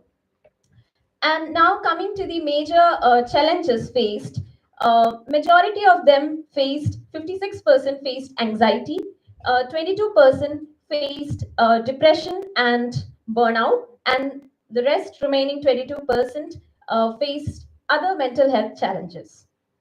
Now coming to online teaching, the key issues that teachers faced, the main anxiety that teachers had during online teaching was student engagement. 42% of the respondents talked about lack of attention and the low levels of interest in students during online classes. 33% of the respondents talked about technical challenges, that is, connectivity issues. Here we can see a lot of disparity, especially in rural areas where connectivity was a major problem for the students. Another issue that teachers faced was adapting to the online mode of teaching. This was another major challenge that teachers faced. Now, coming to the post pandemic era, that is when reopening happened, when we moved back to our traditional setup of schools and colleges, what were the major challenges that teachers found during that time? So, we have the primary concerns, which the respondents said were health and safety protocol, adapting to offline teaching, student participation, and mental well being. This is a point, or this is a problem that is still lingering in our academia. Teachers even today talk about how the attention and the level of interest of students have gone down. It is a lingering impact. Second comes the operational challenges. So the hybrid mode of teaching, the combined online offline teaching that was happening during the reopening time, and of course the travel restrictions and quarantine protocols. Now, post reopening, that is today, uh, we can still see significant challenges like student engagement. There is a low level of participation and a lack of attention or the lessening of attention span in students. Academic challenges like time management, syllabus completion, filling of gap. This is a major challenge that teachers have faced. By filling of gap, we mean that a majority of the students were either in their higher secondary or early days of college during the pandemic, and they lost a lot of their base was lost during the online classes. So now, when coming to the offline mode, the teachers have this challenge of bridging this gap, and that comes as a stress, as a cause of anxiety for a lot of teachers. Other operational challenges and student well-being were also major sources of concern for teachers, and students have been found to have an over-dependence on technology, that is phones and computers. Now, how did the teachers respond to, or how did they address their personal and professional challenges? So, most of the teachers or most of the respondents said that they used personal strategies. Personal strategies meaning finding mental health support on their own, doing other exercises, yoga, etc., to overcome the stress that they had during the pandemic. Some of them also went for professional strategies like upskilling themselves, but a very marginal number of respondents got institutional support, that is support from their institutions during the for their mental health. Now, what are the suggestions that we want to propose as or that the respondents have given? So, institutional measures, that is, measures that institutions can take to better the environment for teachers. So, what are the institutional measures? We have the institutions can provide mental and physical health support, counseling services, mental health resources, stress management workshops, faculty development programs, awareness campaigns, and giving special attention to slow learners. Other recommendations also include recreational activities, reducing workload, flexible schedules, and forming peer support groups for professional development. Another major area where we can give support to teachers is by recognizing uh, the recognition for efforts and support for student behavior management. We know that the behavior of students it has altered after the pandemic, so we can definitely do more in that regard. Finally, the key takeaways from this paper would include that, as it is evident, the pandemic has severely impacted teachers' mental health. Online teaching has posed significant challenge in engagement and technical issues. Reopening has been difficult, and institution can do much better in providing mental health support and professional development of teachers. The future action would include that we need to prioritize teacher well-being, and institutional support can be given for a sustainable teaching practice. With that, I would like to conclude. But before concluding, I would like to say that we as teachers of English department, we do not know much. With our rudimentary knowledge of economics or sociology, we have come up with this paper. But I think that our topic is relevant to the bigger academia because teachers have been hugely impacted by the pandemic. And teachers are the working force. They are also part of this economic dividend, and they are the ones who are going to shape the next generation. So I believe that it is very important that we ensure better mental health environment for teachers. Thank, thank you. Any questions?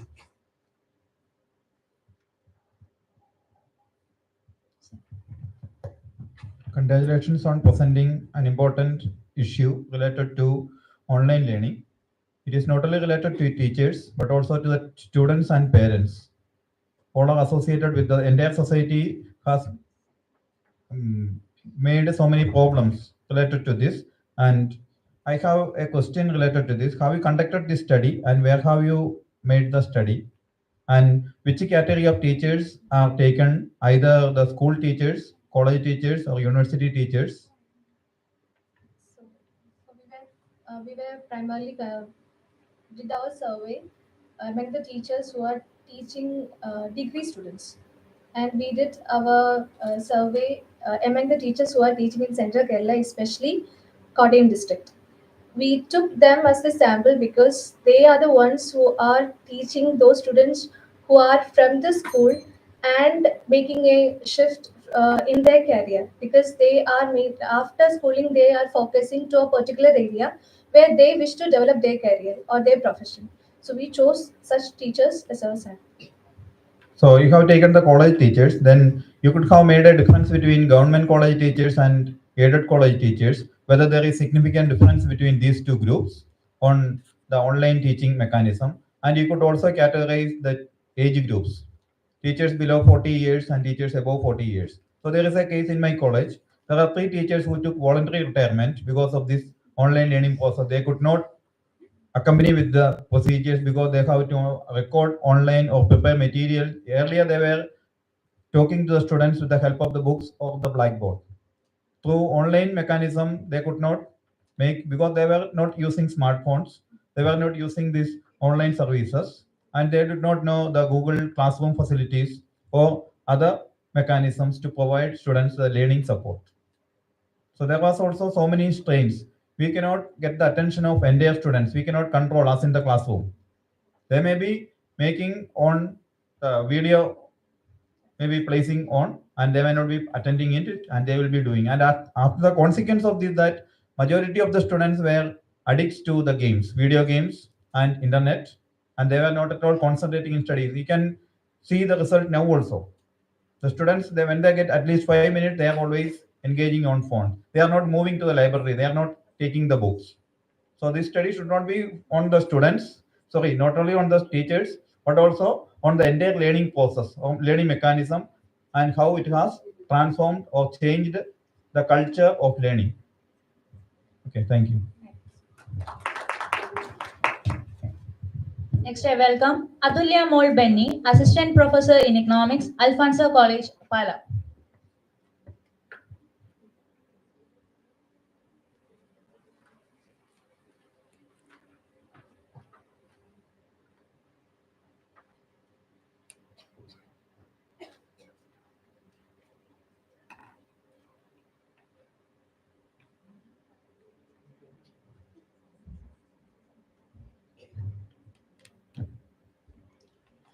Good morning to all. My topic of presentation was assessing the efficacy of green nudges in mitigating single-use plastic and experimental approach.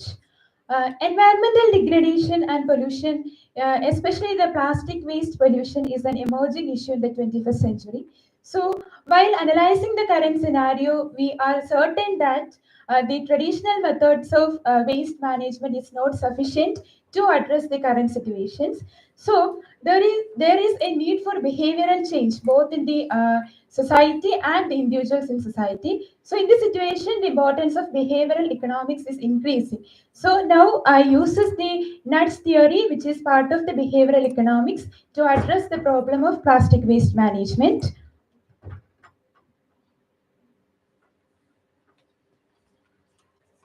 Okay, nuts theory is a concept that proposes adaptive designs in order to shape the environment, which is also known as choice architecture, as a way to influence the behavior and decision making of groups or individuals.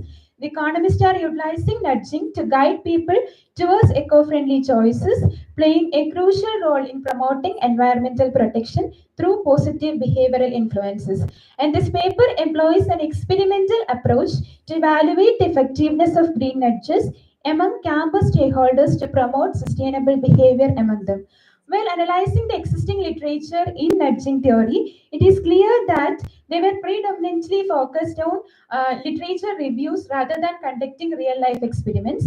And also, the conducted experiments were always focused on foreign context rather than in Indian context, and they were also focused on changing the attitude towards people in their food intakes. So there is a huge research gap in a study in Kerala context. And also, there is an interesting factor that as part of protecting the SDG goals, the United Nations of Environmental Program (UNEP) published a guidebook which is known as the Little Book of Green Nudge to provide guidance for campuses to promote green nudging activities in campus to promote more sustainable activities among students. So I tried to analyze the effectiveness of these green nudging strategies in our campus. The research objectives to identify and evaluate a comprehensive range of nudges which is utilized in promoting sustainable behavior, to analyze the effectiveness of green nudges in reducing the consumption of single-use plastic among the campus stakeholders, to develop practical recommendations and guidelines for educational institutions. While coming to the methodology, we uses both primary and secondary data. The secondary data was collected by reviewing the literature in order to identify the different range of nudges. And in the case of secondary data, we use this experimental approach. The experiment was conducted among 60 participants, including students, teachers, and other campus stakeholders in the Cochin University. The experiment was conducted in a controlled setting. The participants were gone through a set of randomized daily purchasing scenarios to observe their reactions and attitudes towards single-use plastic. After analyzing their attitudes, we implemented certain green nudging strategies towards them. After going through the strategies, we analyzed, produces the same purchasing scenarios among them. By analyzing their attitudes after nudging, we tried to analyze whether these green nudging strategies are efficient or not. The collected data were analyzed using SPSS and Microsoft Excel. Moving to green nudging involves using behavioral insights to encourage environmentally friendly choices by individuals and businesses. It is based on the principles of behavioral economics to design intervention that guide people towards sustainable behavior. It does not impose strict regulations. Green nudging strategies are basically four types. First one is framing or simplification and modifying the physical environment, default policies, and social norms. Due to limited time, I'm moving to my analysis part. In the experiment, the first part was based on the question, the acceptance of plastic carry bag of zero cost before and after the nudge. While going through the graph, it is clear that before nudging, all the participants were ready to accept the plastic carry bag of zero cost in an emergency situation. And after implementing nudging strategies, the result was turned to 45% of people is only now ready to accept plastic carry bag. 55% changed their attitudes. And while changing, they collected respondents into a scale ranging from 1 to 2. We can check their effectiveness by analyzing the mean value. The mean value changes from 1 to 1.55 after implementing the nudging strategy. The two indicate the complete rejection of plastic carry bag.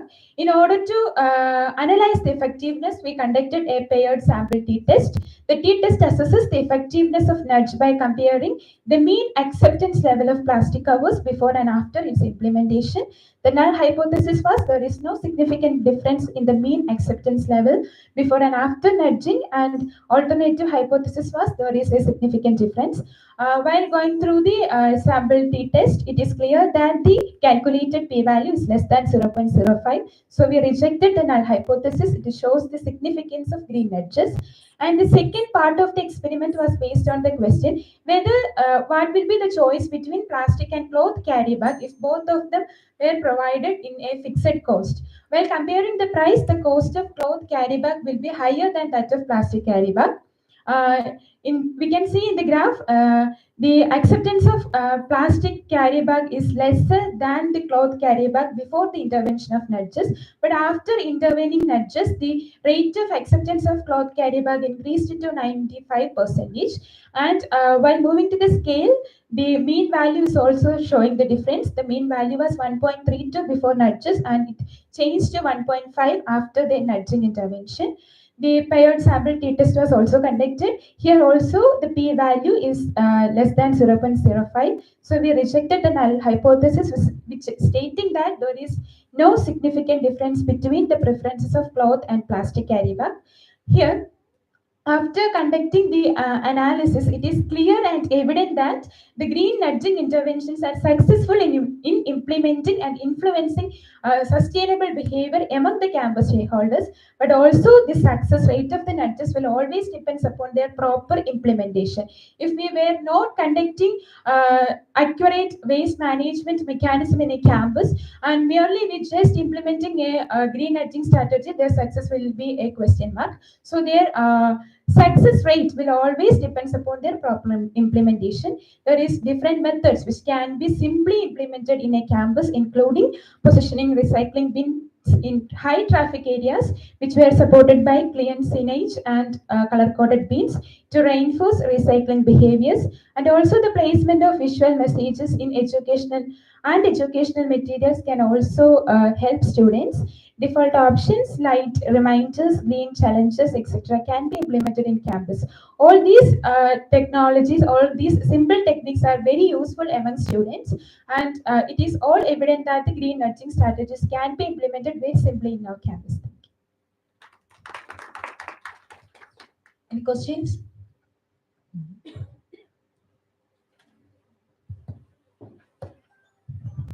So it's an interesting topic because we are facing the pollution. Most one is plastic, and even though the government has banned many times the plastic carry bags below 50 mg, but people still prefer to use, and the sellers also ready to use that one. And not only in the campus but also in the entire society, if this nudging process, green nudging, is adapted, it would be a better solution to the sustainability green initiatives. So we can make the study to larger extent to the villages as well as in the urban centers, especially to the commercial trading areas where people depend, supermarkets, and there how they react to this, and we can make a behavioral change. Thank you. Thank you, sir. Next, I will invite Ms. Emilda George, Assistant Professor in Economics, Nanma Mariam Liju, and Sandra S. Nair, BA Economics, St. Thomas College, Koranjeri.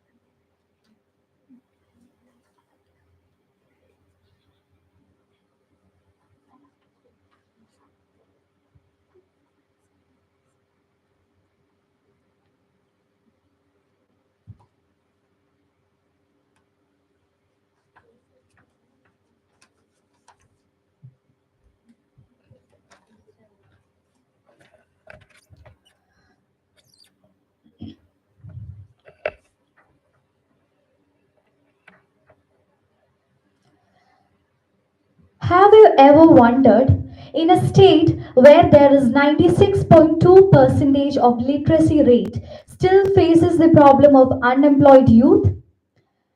Good afternoon all. I am Nanma Marim Liju, final year BA Economics student of St. Thomas College, Koranjeri.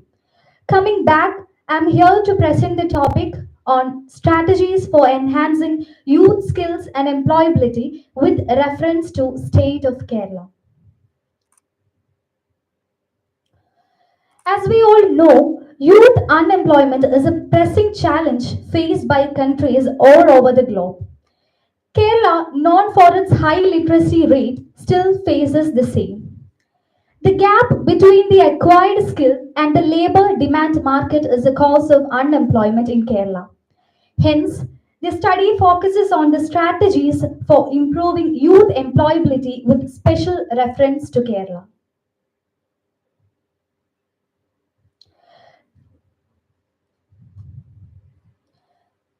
So these are some of the review of literature related with the study. The methodology used for the study is secondary data. Labor market data analysis were undertaken using secondary data.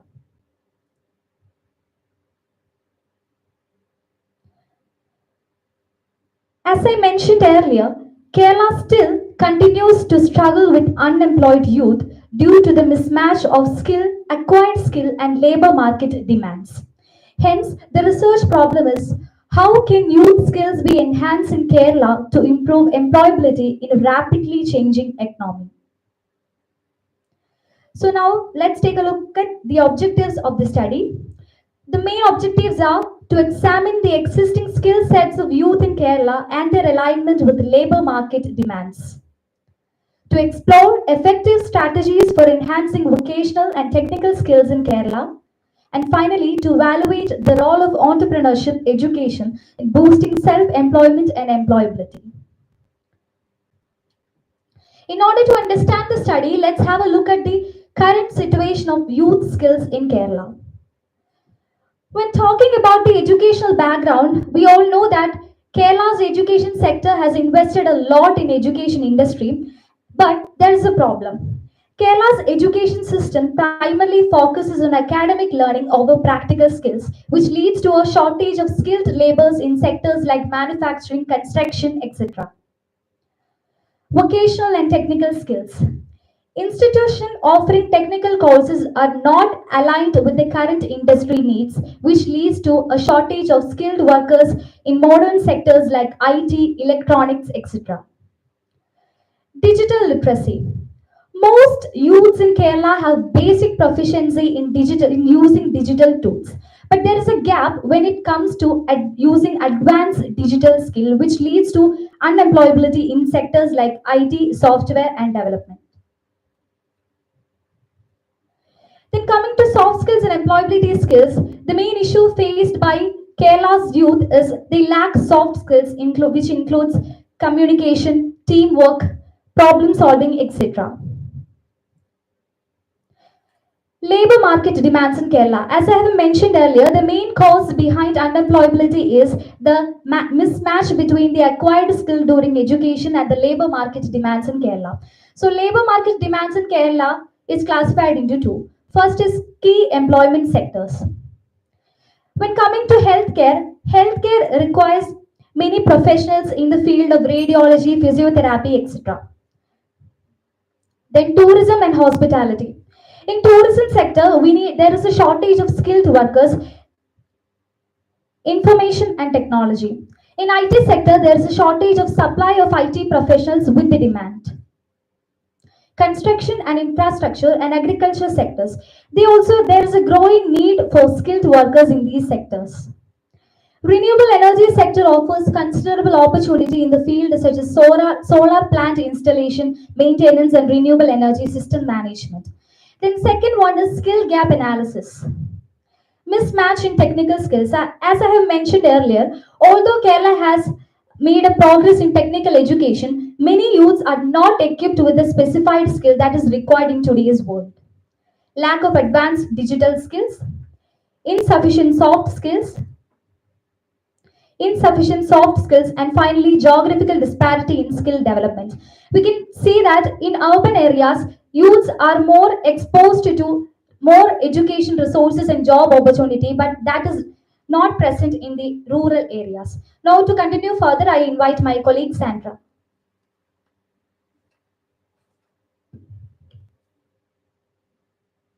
Good afternoon. Good afternoon, all. Myself, Sandra Isnayo, third year B economics student representing St. Thomas College, Konjiri. Over the past few minutes, we have been analyzing the major problems in youth employability, particularly in the state of Kerala. Let us now consider what are the strategies we should be made to tackle the issue of youth employability, particularly in the state of Kerala. The first and most important one is revamping vocational education and training. Vocational education should be modernized. It needs to be collaborated with industries. The second point is focus on digital literacy and advanced technical skills. Digital literacy is more important in today's world. The third one is soft skill development. The fourth one is expanding rural skill development programs. Another Another set of important strategies is titled as Proposed Strategies for Enhancing Youth Skills and Employability in Kerala.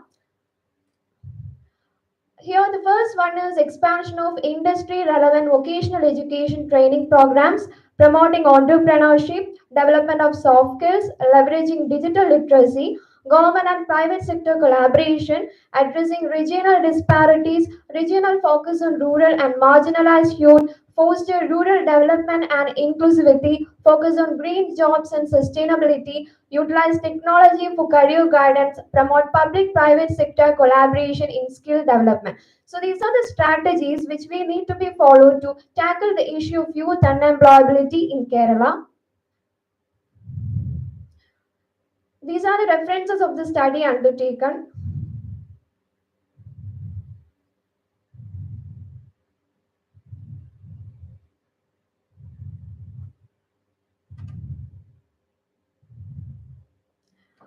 So, let us enhance the youth skills and employability in Kerala by coordinating the efforts in vocational education, entrepreneurship, soft skills, digital literacy to create a future-ready workforce.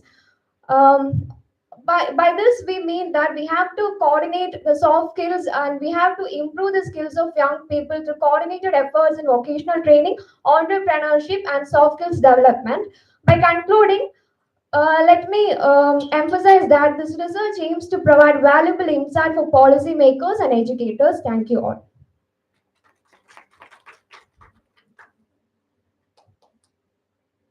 Any questions?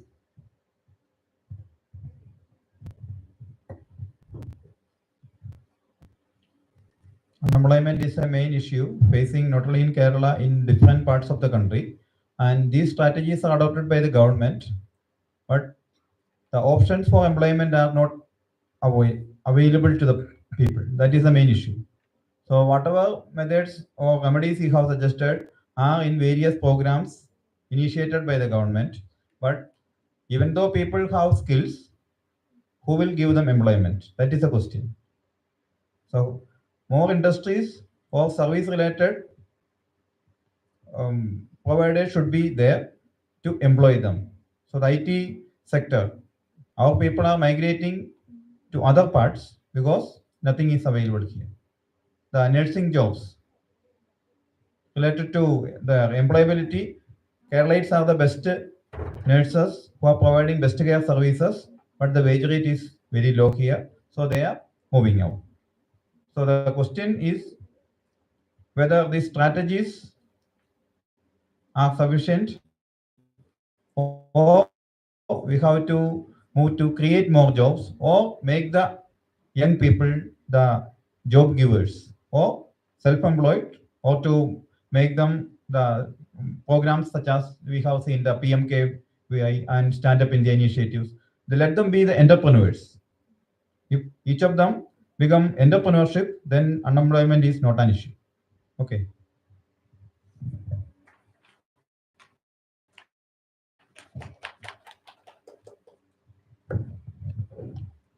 Next, I welcome Dr. Soumya V.S., Assistant Professor in Economics, T.M. Jacob Memorial Government College, Manimalakunda.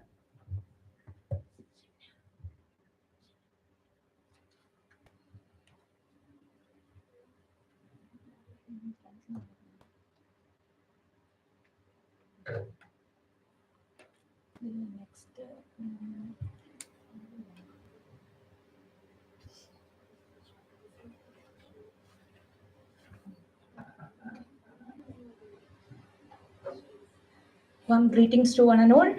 I am Soumya, Assistant Professor of Economics, T.M. Jacob Memorial Government College, Manimalakunda. Here I am analyzing the challenges faced by Haritha Karma Sena members on ensuring environmental sustainability. The environmental sustainability is framed with a biocentric approach, which places human within the greater context of their natural environment. Under these circumstances, waste management systems are formulated in an eco-friendly manner to extricate ourselves from the warmth of nature by way of epidemics and other such health hazards. Concept of 4Rs is to reduce, recycle, recover, and reuse will be borne in mind while executing the projects for the waste disposal so as to attain the goal of zero waste. This study was conducted in Tirumaradi Panchayat of Ernakulam district to analyze the challenges faced by Haritha Karma Sena workers from their waste collection sites. Actually, I am collecting various problems related from various such as socio-economic as well as their health problems were also analyzed. But I am including this paper only the problems they faced from their waste collection sites. This study helps to acquire maximum information about the working condition of Hardakarma Sena and their level of satisfaction in their job. Through this study, the local self-governing bodies can understand the various problems faced by Haritakarma Sena and ensure the necessary assistance to them. This Haritakarma Sena is a mission which work in the field of solid waste management. Kudumbashree Mission, Harita Kerala Mission, and Shuchita Mission, Clean Kerala Company are associated with this for the garbage-free Kerala. The powers to select Haritakarma Sena are the local bodies. The Haritakarma Sena collects non-biodegradable waste from the houses and establishments to shredding units for recycling. Haritakarma Sena is a professional team consisting of green technicians and green supervisors, mainly Kudumbashree women, who will be assigned with the responsibility for collection, transportation, processing, recycling, and management of waste materials in association with respective LSGs and Sujitwa mission. Green technicians are trained manpower recruited to provide technical services and solutions on waste management projects. One green technician has to visit 250 households in a ward to collect these bio non-gradable waste. There are a number of studies analyzing the solid waste management systems and household waste management system, but no study specifically deal with the problems of or prospects of these Haritakarma Sena members. The present study is trying to analyze this. To examine the socio-economic background of Haritakarma Sena members and to analyze the various challenges faced by these members are the main objectives. This study analyzing the problems faced by Haritakarma Sena members of Tirumaradi Panchayat during 2024. Both primary and secondary data have been used. In this study, I am using only primary data, and this is collected through personally administered questionnaire and Likert scale. We analyzed the age group between 31 to 40 are the most among the members. 50 to 60 are the next. Actually, below 30, there are no members from Haritakarma Sena members because even they are in BPL family, they are reluctant to choose this job as Haritakarma Sena member in this ward. Then we got educational status result from them. Only 35% of members, 39% of members who passed the 10th level, and only 26% of members who passed the +2 level, and no members are graduated in this category of workers. That means they are technically inefficient to upload their data. Most of them are technically inefficient to upload their data on the day itself. They approach the panchayat members to upload this data in a weekly basis. Members who are having annual income between 10,000 to 19,000 are the high percentage, and they get only 7,250 in a month from this work.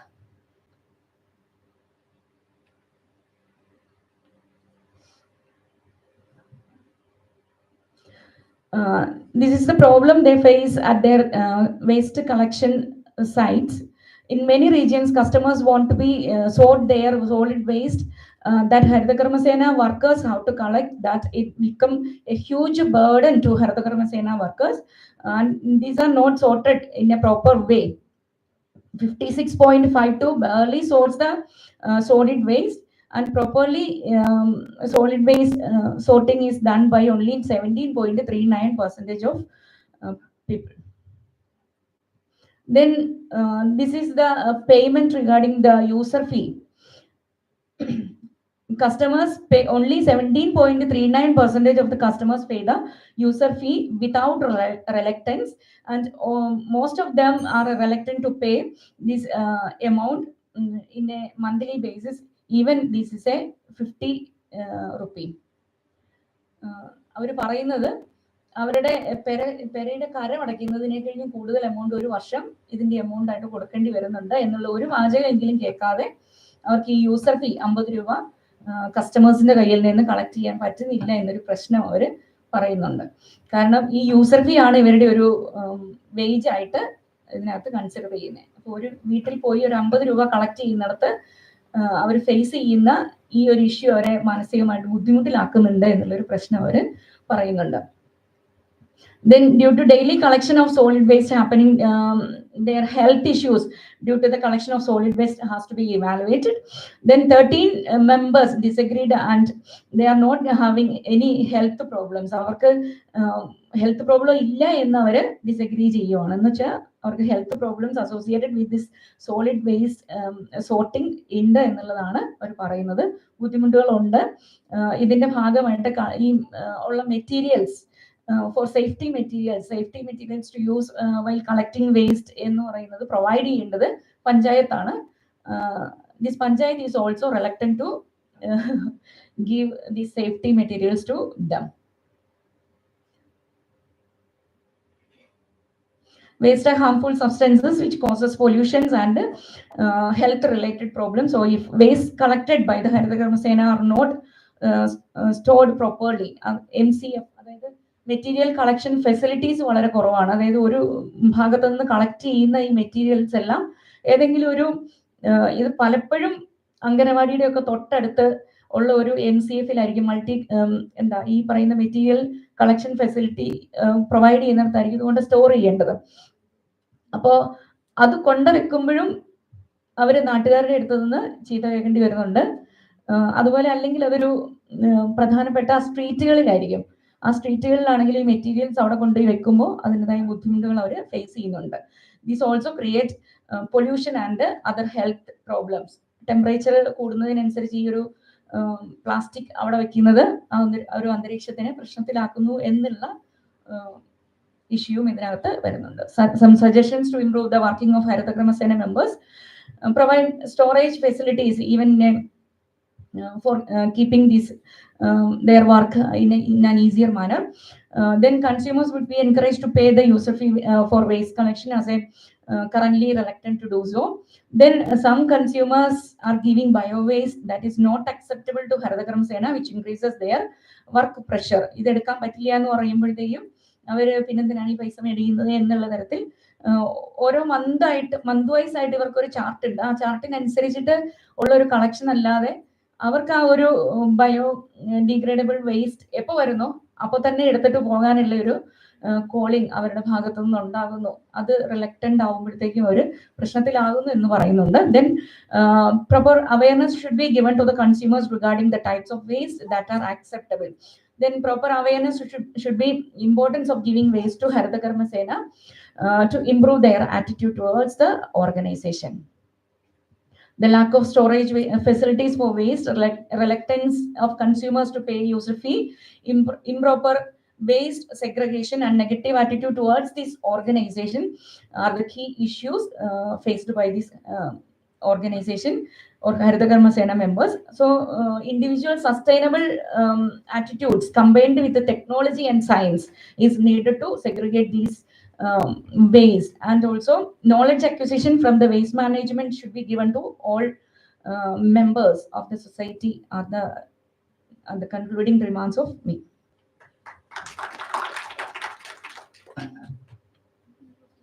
മാം, എനിക്കൊരു കാര്യത്തിൽ clarification വേണമായിരുന്നു.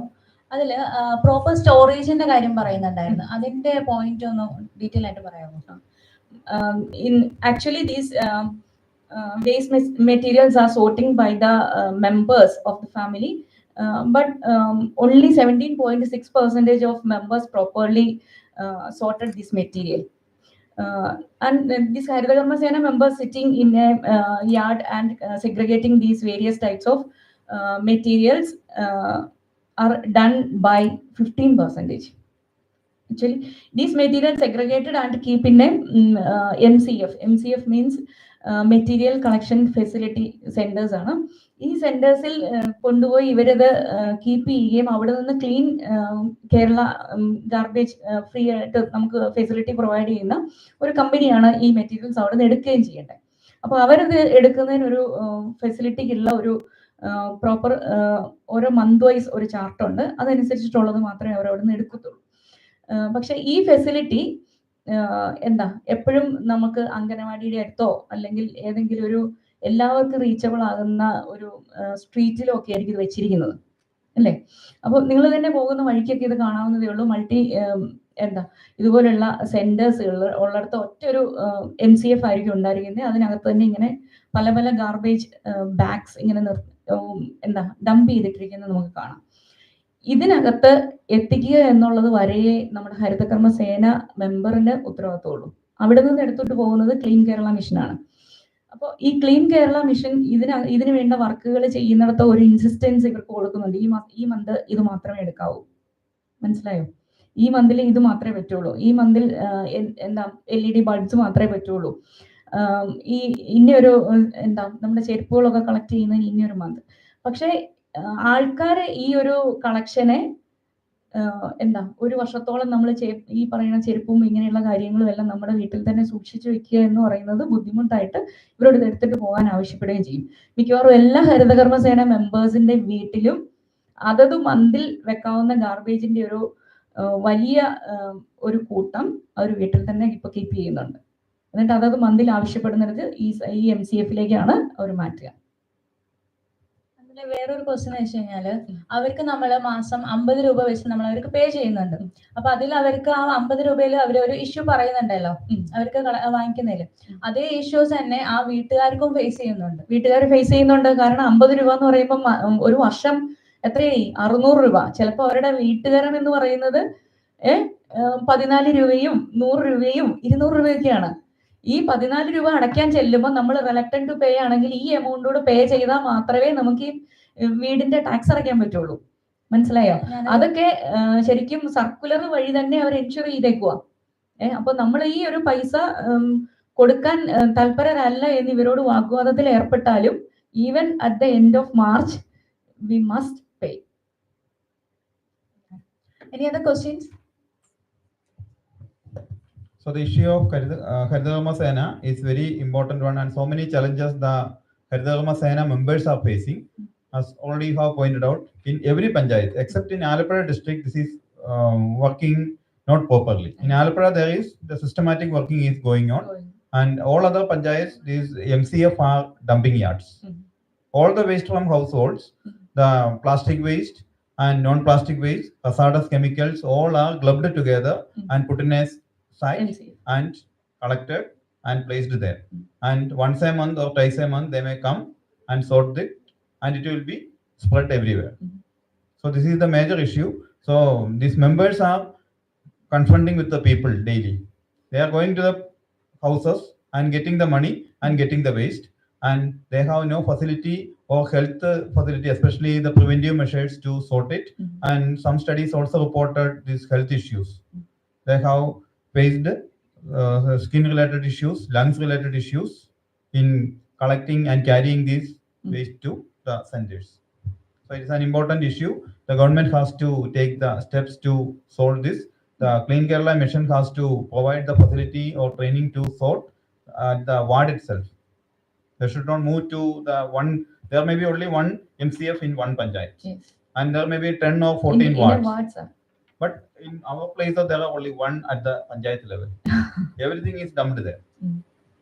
So if it is in ward, it is easy, maybe less than 1,000 houses in a ward, and they can have the common pool facility and make the sorting also there, because most of the households are busy. They may not sort and give it. They will be giving it as a lump sum.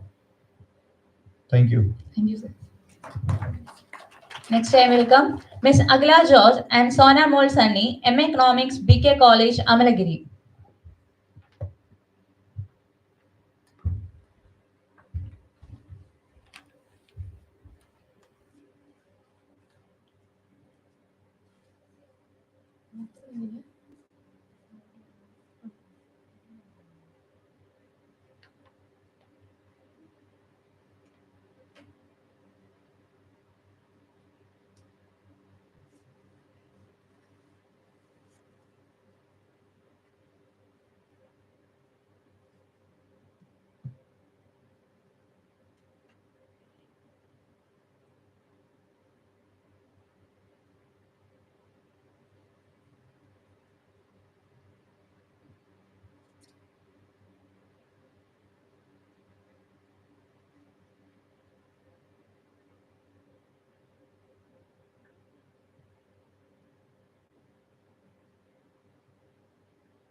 Good afternoon to all. I am Agla George. She is Sonamol Sunny. We are from BK College, Amlagiri, second MA Economics. Our topic is strategies for enhancing youth skills and employability. Move on to the introduction. The transition from education to employment is a critical phase in a young person's life. However, many young people face significant challenges in acquiring the necessary skills and securing employment opportunities. The world of work is changing rapidly, driven by technological advancement, shifting economic landscape. To succeed in this environment, young people need to possess a range of skills, including technical, business, and soft skills. In recent years, Kerala has implemented various strategies to enhance youth skills and employability. Our study is conducted in Hadirambura Gram Panchayat for their analysis of employability and youth skills. The main goal of this paper is to identify and develop effective strategies that enhance youth skills and employability, ultimately leading to improved employment outcomes, economic growth, and social stability among young people. Our objectives are enhance the relevance and equality of education and training programs, improve the employability prospects of young people, increase entrepreneurship and innovation among young people, promote social inclusion and equity in education and employment opportunities.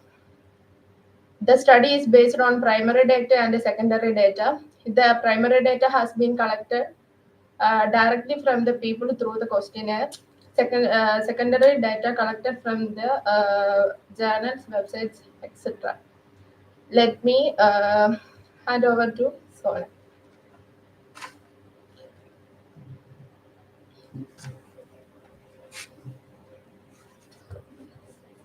Moving to our major findings and suggestions are: first one is high qualified education provided job opportunities. Second one is according to the collected data, most of the youth skills are female.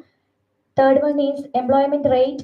Youth who participate in vocational training programs have a 25% higher employment rate compared to those who do not participate. Fourth one is skill development. 18% of youth who participate in soft skills development programs report an improvement in their communication and teamwork skills. Suggestions. First one is integrate vocational training into education system, incorporate skills training into school curricula to prepare students for the workforce. Second one is provide incentives for business to hire young people, offer tax breaks, subsidies or other incentives to encourage business to hire and train young employees. Third one is establish national youth employment programs, develop programs that provide job training, mentorship and placement services for young people. Fourth one is promote entrepreneurship education, encourage young people to develop entrepreneurship skill and consider starting their own business. Let me conclude that enhancing youth skills and employability is crucial for their successful transition into the workforce and for driving economic growth. Effective strategies including vocational training, digital literacy, soft skill development, entrepreneurship, mentorship, and work based learning can significantly improve youth employability prospect. Thank you. Any questions? Have we conducted a study in Adribada Panchayat? Which are the schemes you have taken for this? Data from where? Questionnaires Hmm. in a website. So you have mentioned about the skill enhancement, and what are the institutions that provide skill enhancement in Adribada Panchayat you have taken? The vocational education, ITI, Polytechnic, etc. that are included in the study, the students that go there.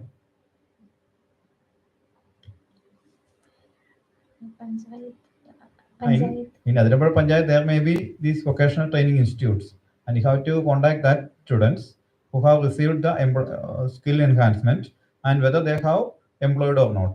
That should be taken to the study. Okay. കുറച്ച് പേരുടെ response ഒക്കെ കിട്ടിയുള്ളൂ. പിന്നെ questions ഈ study നടത്തുമ്പോഴാണെങ്കിലും ആ രീതി ചെയ്തു കൊള്ളണം. Thank you.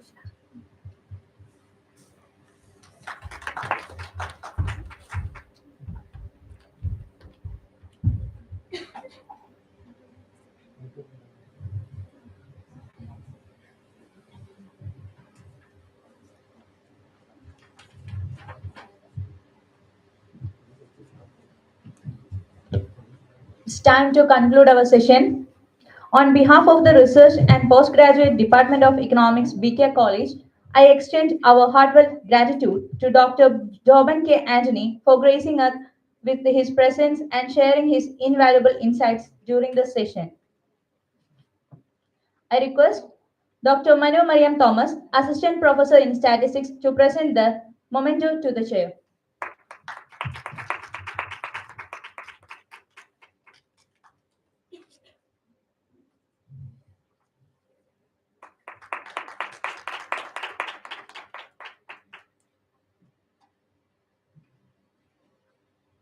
Thank you, sister, and thank you all for inviting me to cover this opportunity. And I welcome all of you to St. Thomas College, Pala, where we are having the Platinum Jubilee celebration, and a mega exhibition is conducted. You can visit there and enjoy it. I also thank all participants for your active engagement, which enriched the session, and the organizing team for their efforts in making the session a success. Thank you.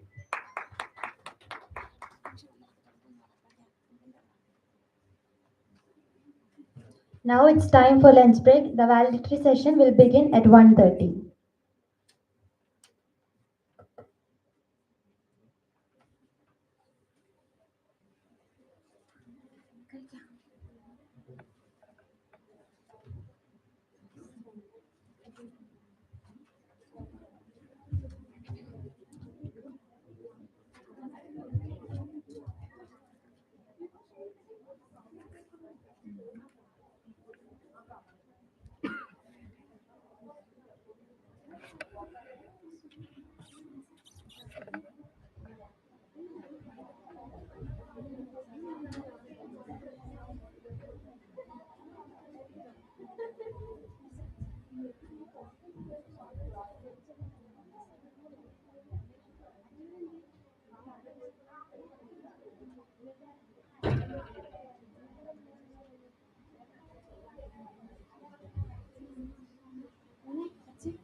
എല്ലാവരുടെയും നിർബന്ധത്തിന് വഴങ്ങി sister Deepa വേദിയിലേക്ക് ഒന്ന് എത്തേണ്ടതാണ്.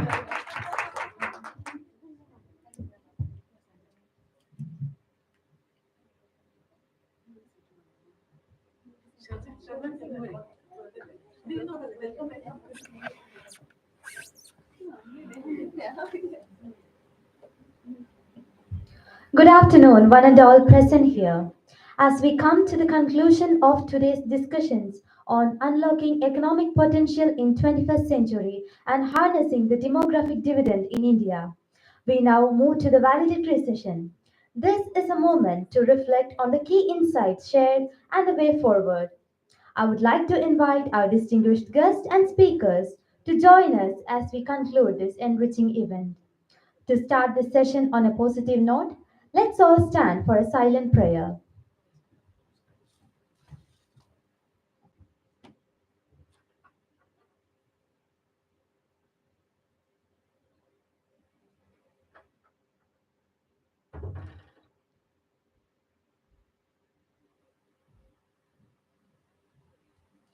I am pleased to invite Ms. Sharon George, Assistant Professor in Economics at BK College, Amalagiri, to deliver the welcome speech.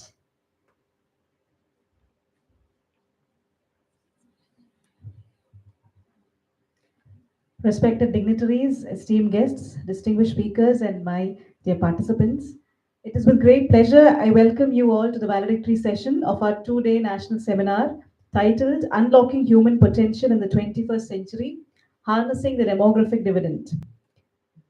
Over the past 2 days, we have had a privilege of engaging with some of the brightest minds, not only in Kerala but also in and around the country. The seminar has been fruitful indeed, and we are grateful for all of your active contribution and participation.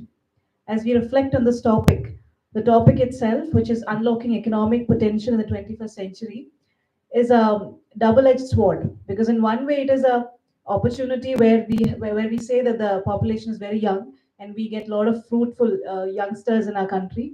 The other obstacle in front of us is we have to create job opportunities for all these young people. So it's a double-edged sword in another way. Today we begin the valedictory session, and before we begin, we regret the absence of our chief guest, Dr. Joji Alex, a syndicate member, MG University. Sir could not attend the session because of some unavoidable meeting which is held in MG University. Let me begin. Join me in welcoming the president of the function, Mrs. Dia Philip, the head of the Department of Economics. Under ma'am's guidance and leadership, our dear HOD has always been a significant part, a member of promoting all the research activities and all the activities related to teaching, be it co-curricular activities. She always focused on on building up our commitment, building up the unity between us and the students. So on behalf of everyone present here, I welcome Mrs. Dia Philip, the head of the department, to this meeting.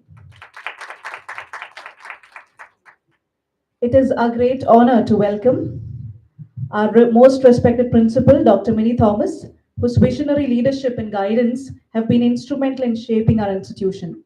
Ma'am, as we know, is an embodiment of all the values of dedication, innovation, and student centricity. And this seminar is also one of her masterminds. So this is a proud moment indeed, because consistently for the past 2 years, we have been conducting national seminars. It is a joint effort, and a great effort comes from our principal. So thank you, and welcome you also to the function. I would like to take this opportunity to welcome the convener of the national seminar, Dr. Sister Deepa K. Thomas. I should say that Sister has been having sleepless nights for the couple of days that you've seen. Our students know, we have seen it in the department also. There were days when she also forgot to eat her lunch because of her commitment. So thank you so much, Sister, for all the efforts, and we are waiting to see more of such efforts in future. Thank you and welcome you also to the function. I also take the opportunity to welcome Dr. Sister Princey P. James, Assistant Professor and Research Guide in the Department of Economics. Sister is organizing secretary of the seminar. Thanks to all your efforts and welcome you also, dear sister. Once again, I welcome all the participants, delegates, and academicians who have contributed actively to the seminar, making it a resounding success. Let's all hope that the connections we have made and the knowledge that we have learned throughout these 2 days remain with us for a very long time. Thank you. Thank you, Miss, and I also welcome Sharon Miss to this function. It is my honor to invite Ms. Dia Philip, Head of the Department of Economics at BK College, Amalagiri, to deliver the presidential address.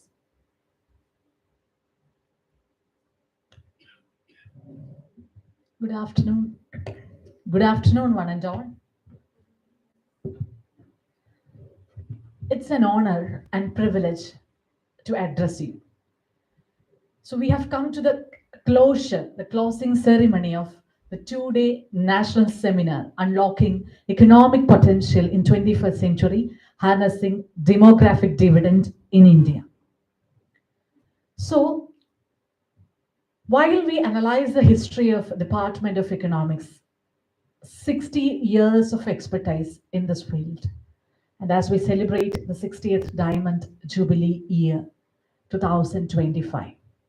From 2012 onwards, the department has always been spearheading in conducting national seminars.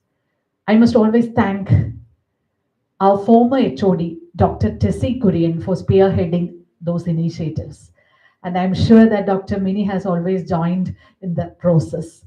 She has conducted almost 3 programs in 2012, 13, and in 14 she has returned to ICSSR for a seminar, which was sanctioned in 2015, which I could join when I was just a fresher in this college.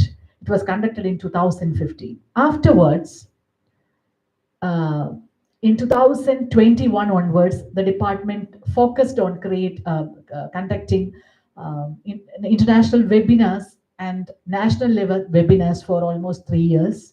And later on again, with Sister Deepa's stewardship, we were able to conduct national seminar back to back in 2024 and 2025. So these days shall be marked in red letters and in golden letters, I must say, in the history of Department of Economics and that of BK College, Amalagiri. With pride and joy, I will say this once again. So as we move on to the valedictory function, few more moments are left to close the program. I would like to take this opportunity to appreciate my colleagues for taking up all the activities. Sister Deepa has taken all the work regarding ICSSR seminar from the proposal and for conducting the program. For all these activities, Dr. Minnie Thomas, our dearest principal, has supported her a lot. Even during the times of NAC visit, they were actually planning for the next program, and that was ICSSR seminar. So the busy schedules didn't matter to them. And the 2-day seminar, I know it is successful. We have witnessed 5 sessions and 2 paper presentations in which our students and delegates from other colleges, researchers could make their presentation. So the program is valid at every length. So for the 2 days, we have discussed on what population is, what is the dividend, and how to reap the benefits from the population dividends. I take this opportunity to appreciate all the colleagues, Mrs. Harida, Ms. Kalyanini, CGMS, even in her absence, Dr. Sister Princey, Mrs. Sharon George for their wonderful efforts. I also take this opportunity to congratulate my dear students, second BG students, first PG in their absence, third DC students, and for the first year students and second DC students. I think this is a new opportunity to learn and understand. I congratulate their support and their participation. To the delegates who are present here, I congratulate them for their participation and taking part by presenting their paper. We have our senior student. She's an alumni of BK College BK College, Amalagiri, Mrs. Saumya, Dr. Saumya, and Dia, again, former student of BK College. It's a proud moment for us. And I would like to thank my dear heads of the department and also dear Manumus for being supporting us, and also the teachers from other departments who have been always there with us with their presence and also their support. And after the 2-day seminar, what we are taking home?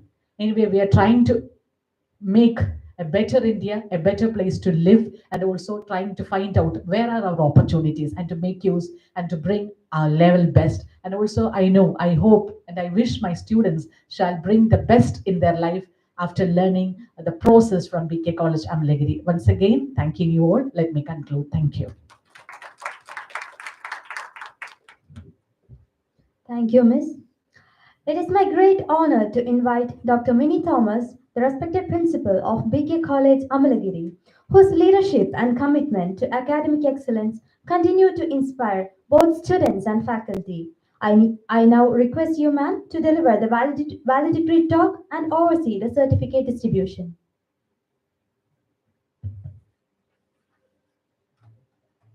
A warm good afternoon to all. It is with great pleasure and a deep sense of responsibility that I address you today on the concluding day of this enlightening and impactful national seminar. As you all know, over the course of this seminar, we have had the privilege of listening to insightful discussions and expert analysis on how India can leverage its youthful population to boost economic growth and achieve sustainable development. The papers presented here, the discussions held, and the exchange of ideas over the 2 days have shed light on the critical areas of education, employment, skill development, health, and policy interventions that will determine how successfully we have tapped into the potential. I would like to express my heartfelt gratitude to all our distinguished speakers and panelists on behalf of BK College family who have shared their expertise and experience with us. Your contributions have been invaluable in broadening our understanding of the challenges and opportunities that lie ahead of our country. And on this gracious occasion, I would like to extend my heartfelt congratulations and sincere thanks to Dr. Sister Deepa K. Thomas, the convener of this seminar, for her exceptional leadership and vision, as just now our Dia Miss told. And my sincere appreciation also goes to our Dr. Sister Principal James, the organizing secretary, for her tireless efforts in bringing this seminar into fruition. And I would also like to express my gratitude to Ms. Dia Philip, the head of the department, and the entire organizing committee, whose dedication and commitment have been crucial in ensuring the success of this event. My thanks extend to the volunteers and the delegates and everyone who worked behind the scenes, giving their time and energy to make this seminar a resounding success. Before I conclude, I just want to share with you some more knowledge. ഇന്ന് രാവിലെ നിങ്ങൾ എത്ര പേര് Akashvani news കേൾക്കുന്നുണ്ടെന്നറിയില്ല. എല്ലാ ദിവസവും രാവിലെ 8 o'clock നമ്മുടെ റേഡിയോയിൽ ഇംഗ്ലീഷ് ന്യൂസ് ഉണ്ട്.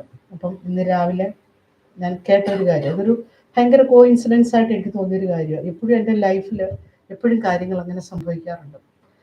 GER, എനിക്ക് തോന്നുന്നു ഇവിടുത്തെ 2-day ഡിസ്കഷനിൽ ഓൾറെഡി നിങ്ങൾ കേട്ടിരിക്കുന്ന വാക്കായിരിക്കും GER. അതായത് ഗ്രോസ് എൻറോൾമെൻറ്റ് റേഷ്യോയിൽ മിനിഞ്ഞാന്ന് പറഞ്ഞാൽ ഡേ ഫോർ യെസ്റ്റർഡേ നമ്മുടെ ഇന്ത്യൻ സ്റ്റാറ്റ്യൂട്ട് ഇറക്കിയിരിക്കുന്ന കണക്ക് പ്രകാരം നമ്മുടെ വിമൻ ഗേൾസിൻ്റെ സ്ട്രെങ്ത് 1918 എന്നുള്ളത് 1935 മാറി. അപ്പം ഫസ്റ്റിൽ അത് കേട്ടപ്പോൾ എനിക്ക് ഭയങ്കര സന്തോഷം തോന്നി. പക്ഷേ ഇത് ഞാൻ പറഞ്ഞത് നമ്മളിങ്ങനെ റേഡിയോയിൽ ന്യൂസ് കേൾക്കുന്ന ടൈമിലെ എൻ്റെ എക്സ്പ്രഷനാണ്. സെക്കൻഡ് ലൈൻ വന്നത് ഇത് ഇന്ത്യ ഗവൺമെൻറ് ഇത് ഇറക്കിയിരിക്കുന്നത് നിങ്ങൾക്ക് എല്ലാം അറിയാം. മോഡി സർക്കാരിൻ്റെ കാലത്ത് ബേട്ടി ബെഡാവോ ബേട്ടി ബച്ചാവോ എന്നൊരു സ്ലോഗൻ അവർ ഇറക്കിയിരുന്നു.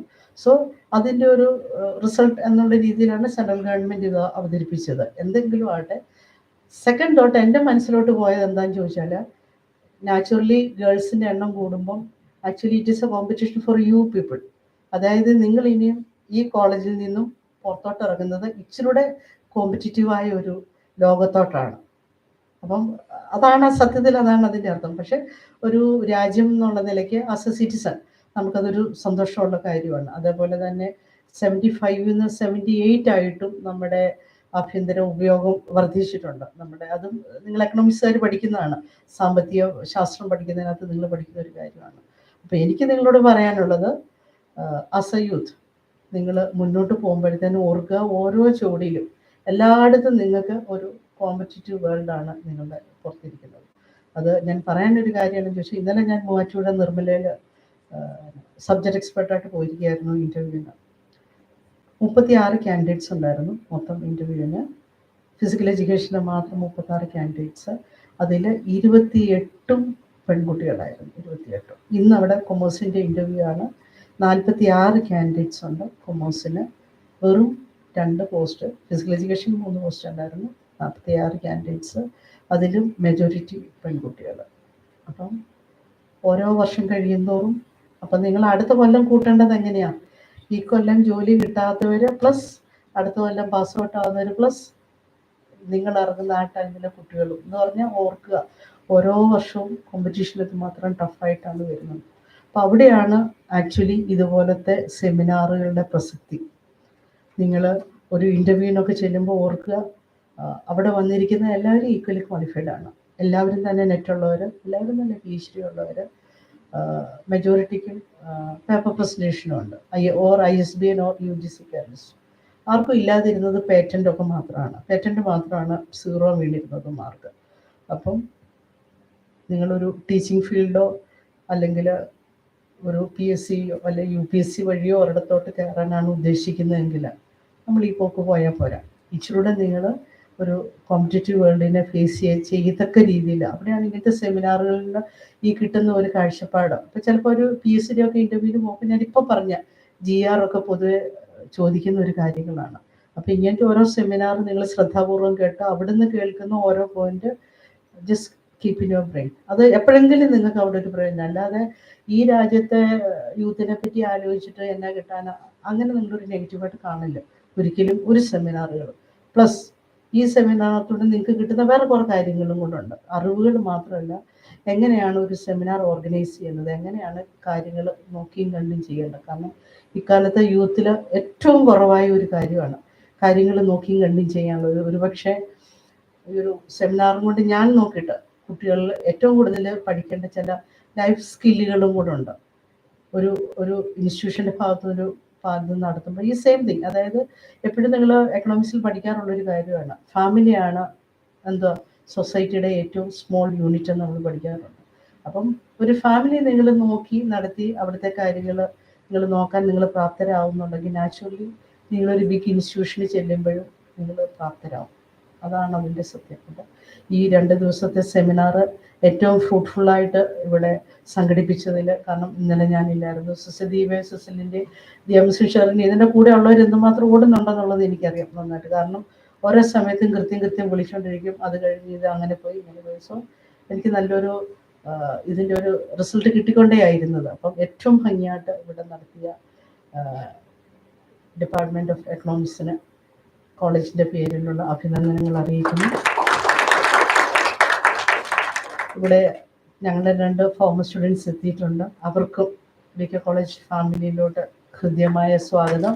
ഇനിയും കാണുമ്പോഴത്തേന് ഇത്തിരിയും കൂടെ ഉയരങ്ങളിൽ ആസ് എ റിസോഴ്സ് പേഴ്സണായിട്ട് തന്നെ ഇവിടെ എത്തണം എന്നാണ് നമ്മുടെ ആഗ്രഹം. അപ്പോഴേ നമ്മൾ പഠിപ്പിച്ചത് പൂർണ്ണമാവത്തുള്ളൂ. ഡെലിഗേറ്റ്സ് കഴിഞ്ഞിട്ട് ഒരു റിസോഴ്സ് പേഴ്സണായിട്ട് തന്നെ ഇവിടെ എത്തട്ടെ. അതുപോലെ ഡിപ്പാർട്ട്മെൻറ്റിൽ നിന്നുള്ള മറ്റ് ഡിപ്പാർട്ട്മെൻറ്റിൽ നിന്നുള്ള പ്രിയപ്പെട്ട ടീച്ചേഴ്സ്, എല്ലാവർക്കും, കുട്ടികൾക്കും എല്ലാവർക്കും ഇതിൻ്റെ പിന്നിൽ പ്രവർത്തിച്ച പ്രിയപ്പെട്ട രാധിക്കും എല്ലാവർക്കും ഒരിക്കൽ കൂടി നന്ദി പറഞ്ഞുകൊണ്ട് നിർത്തട്ടെ. നന്ദി, നമസ്കാരം.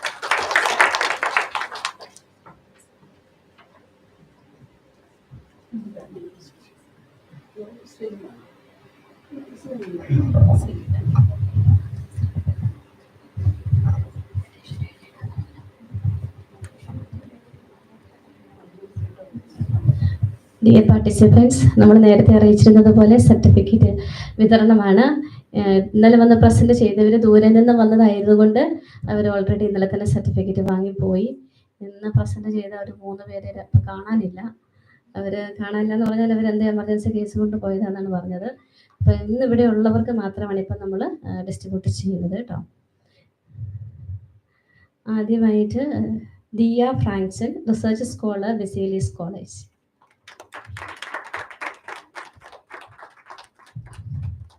Doctor Soumya BS, TM Jacob memorial government college, Manimalakunnu. Aswathy, guest lecturer, BK college, Amalagiri. Miss Melby Jacob, assistant professor, BK college. Athulya Mol Benny, research scholar, Alphonsa college. Dr. Manu Mariam Thomas, Assistant Professor in Statistics, BK College. Miss Kavya Sales, Department of English.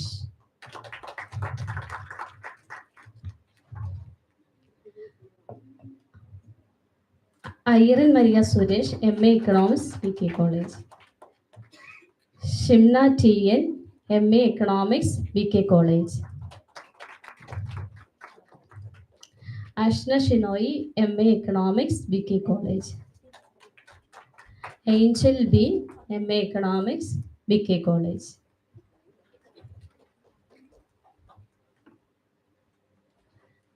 Agila George, MA Economics, BK College.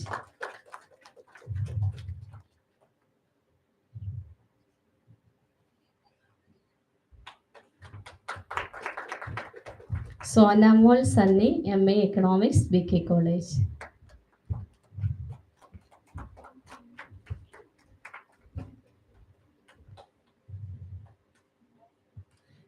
എല്ലാവർക്കും ഒരിക്കൽ കൂടി സെമിനാറിൽ പങ്കെടുത്ത എല്ലാ പാർട്ടിസിപ്പൻസിനും, paper പ്രസൻറ്റേഷനും എല്ലാവർക്കും BK കോളേജിൻ്റെ പേരിലും department of ഇക്കണോമിക്സിൻ്റെ പേരിലും കൺവീനർ എന്ന നിലയിലും എൻ്റെ പേരിലുള്ള നന്ദി അറിയിക്കുന്നു. ഇനിയും നമുക്ക് സെമിനാറുകൾ അവിടെ ഇവിടെ ഒക്കെ വെക്കുമ്പോൾ ഒരുമിച്ച് കണ്ടുമുട്ടാം. എല്ലാവർക്കും നല്ലൊരു ഈവനിങ് ആശംസിക്കുന്നു.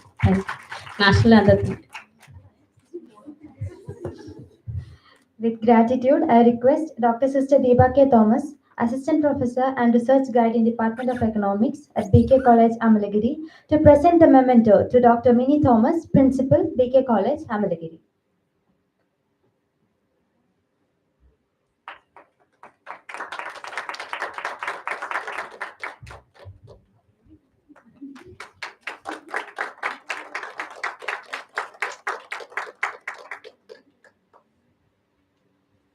It is now my pleasure to invite Dr. Sister Principi James, Assistant Professor and Research Guide in the Department of Economics at BK College, Amalagiri, to deliver the vote of thanks.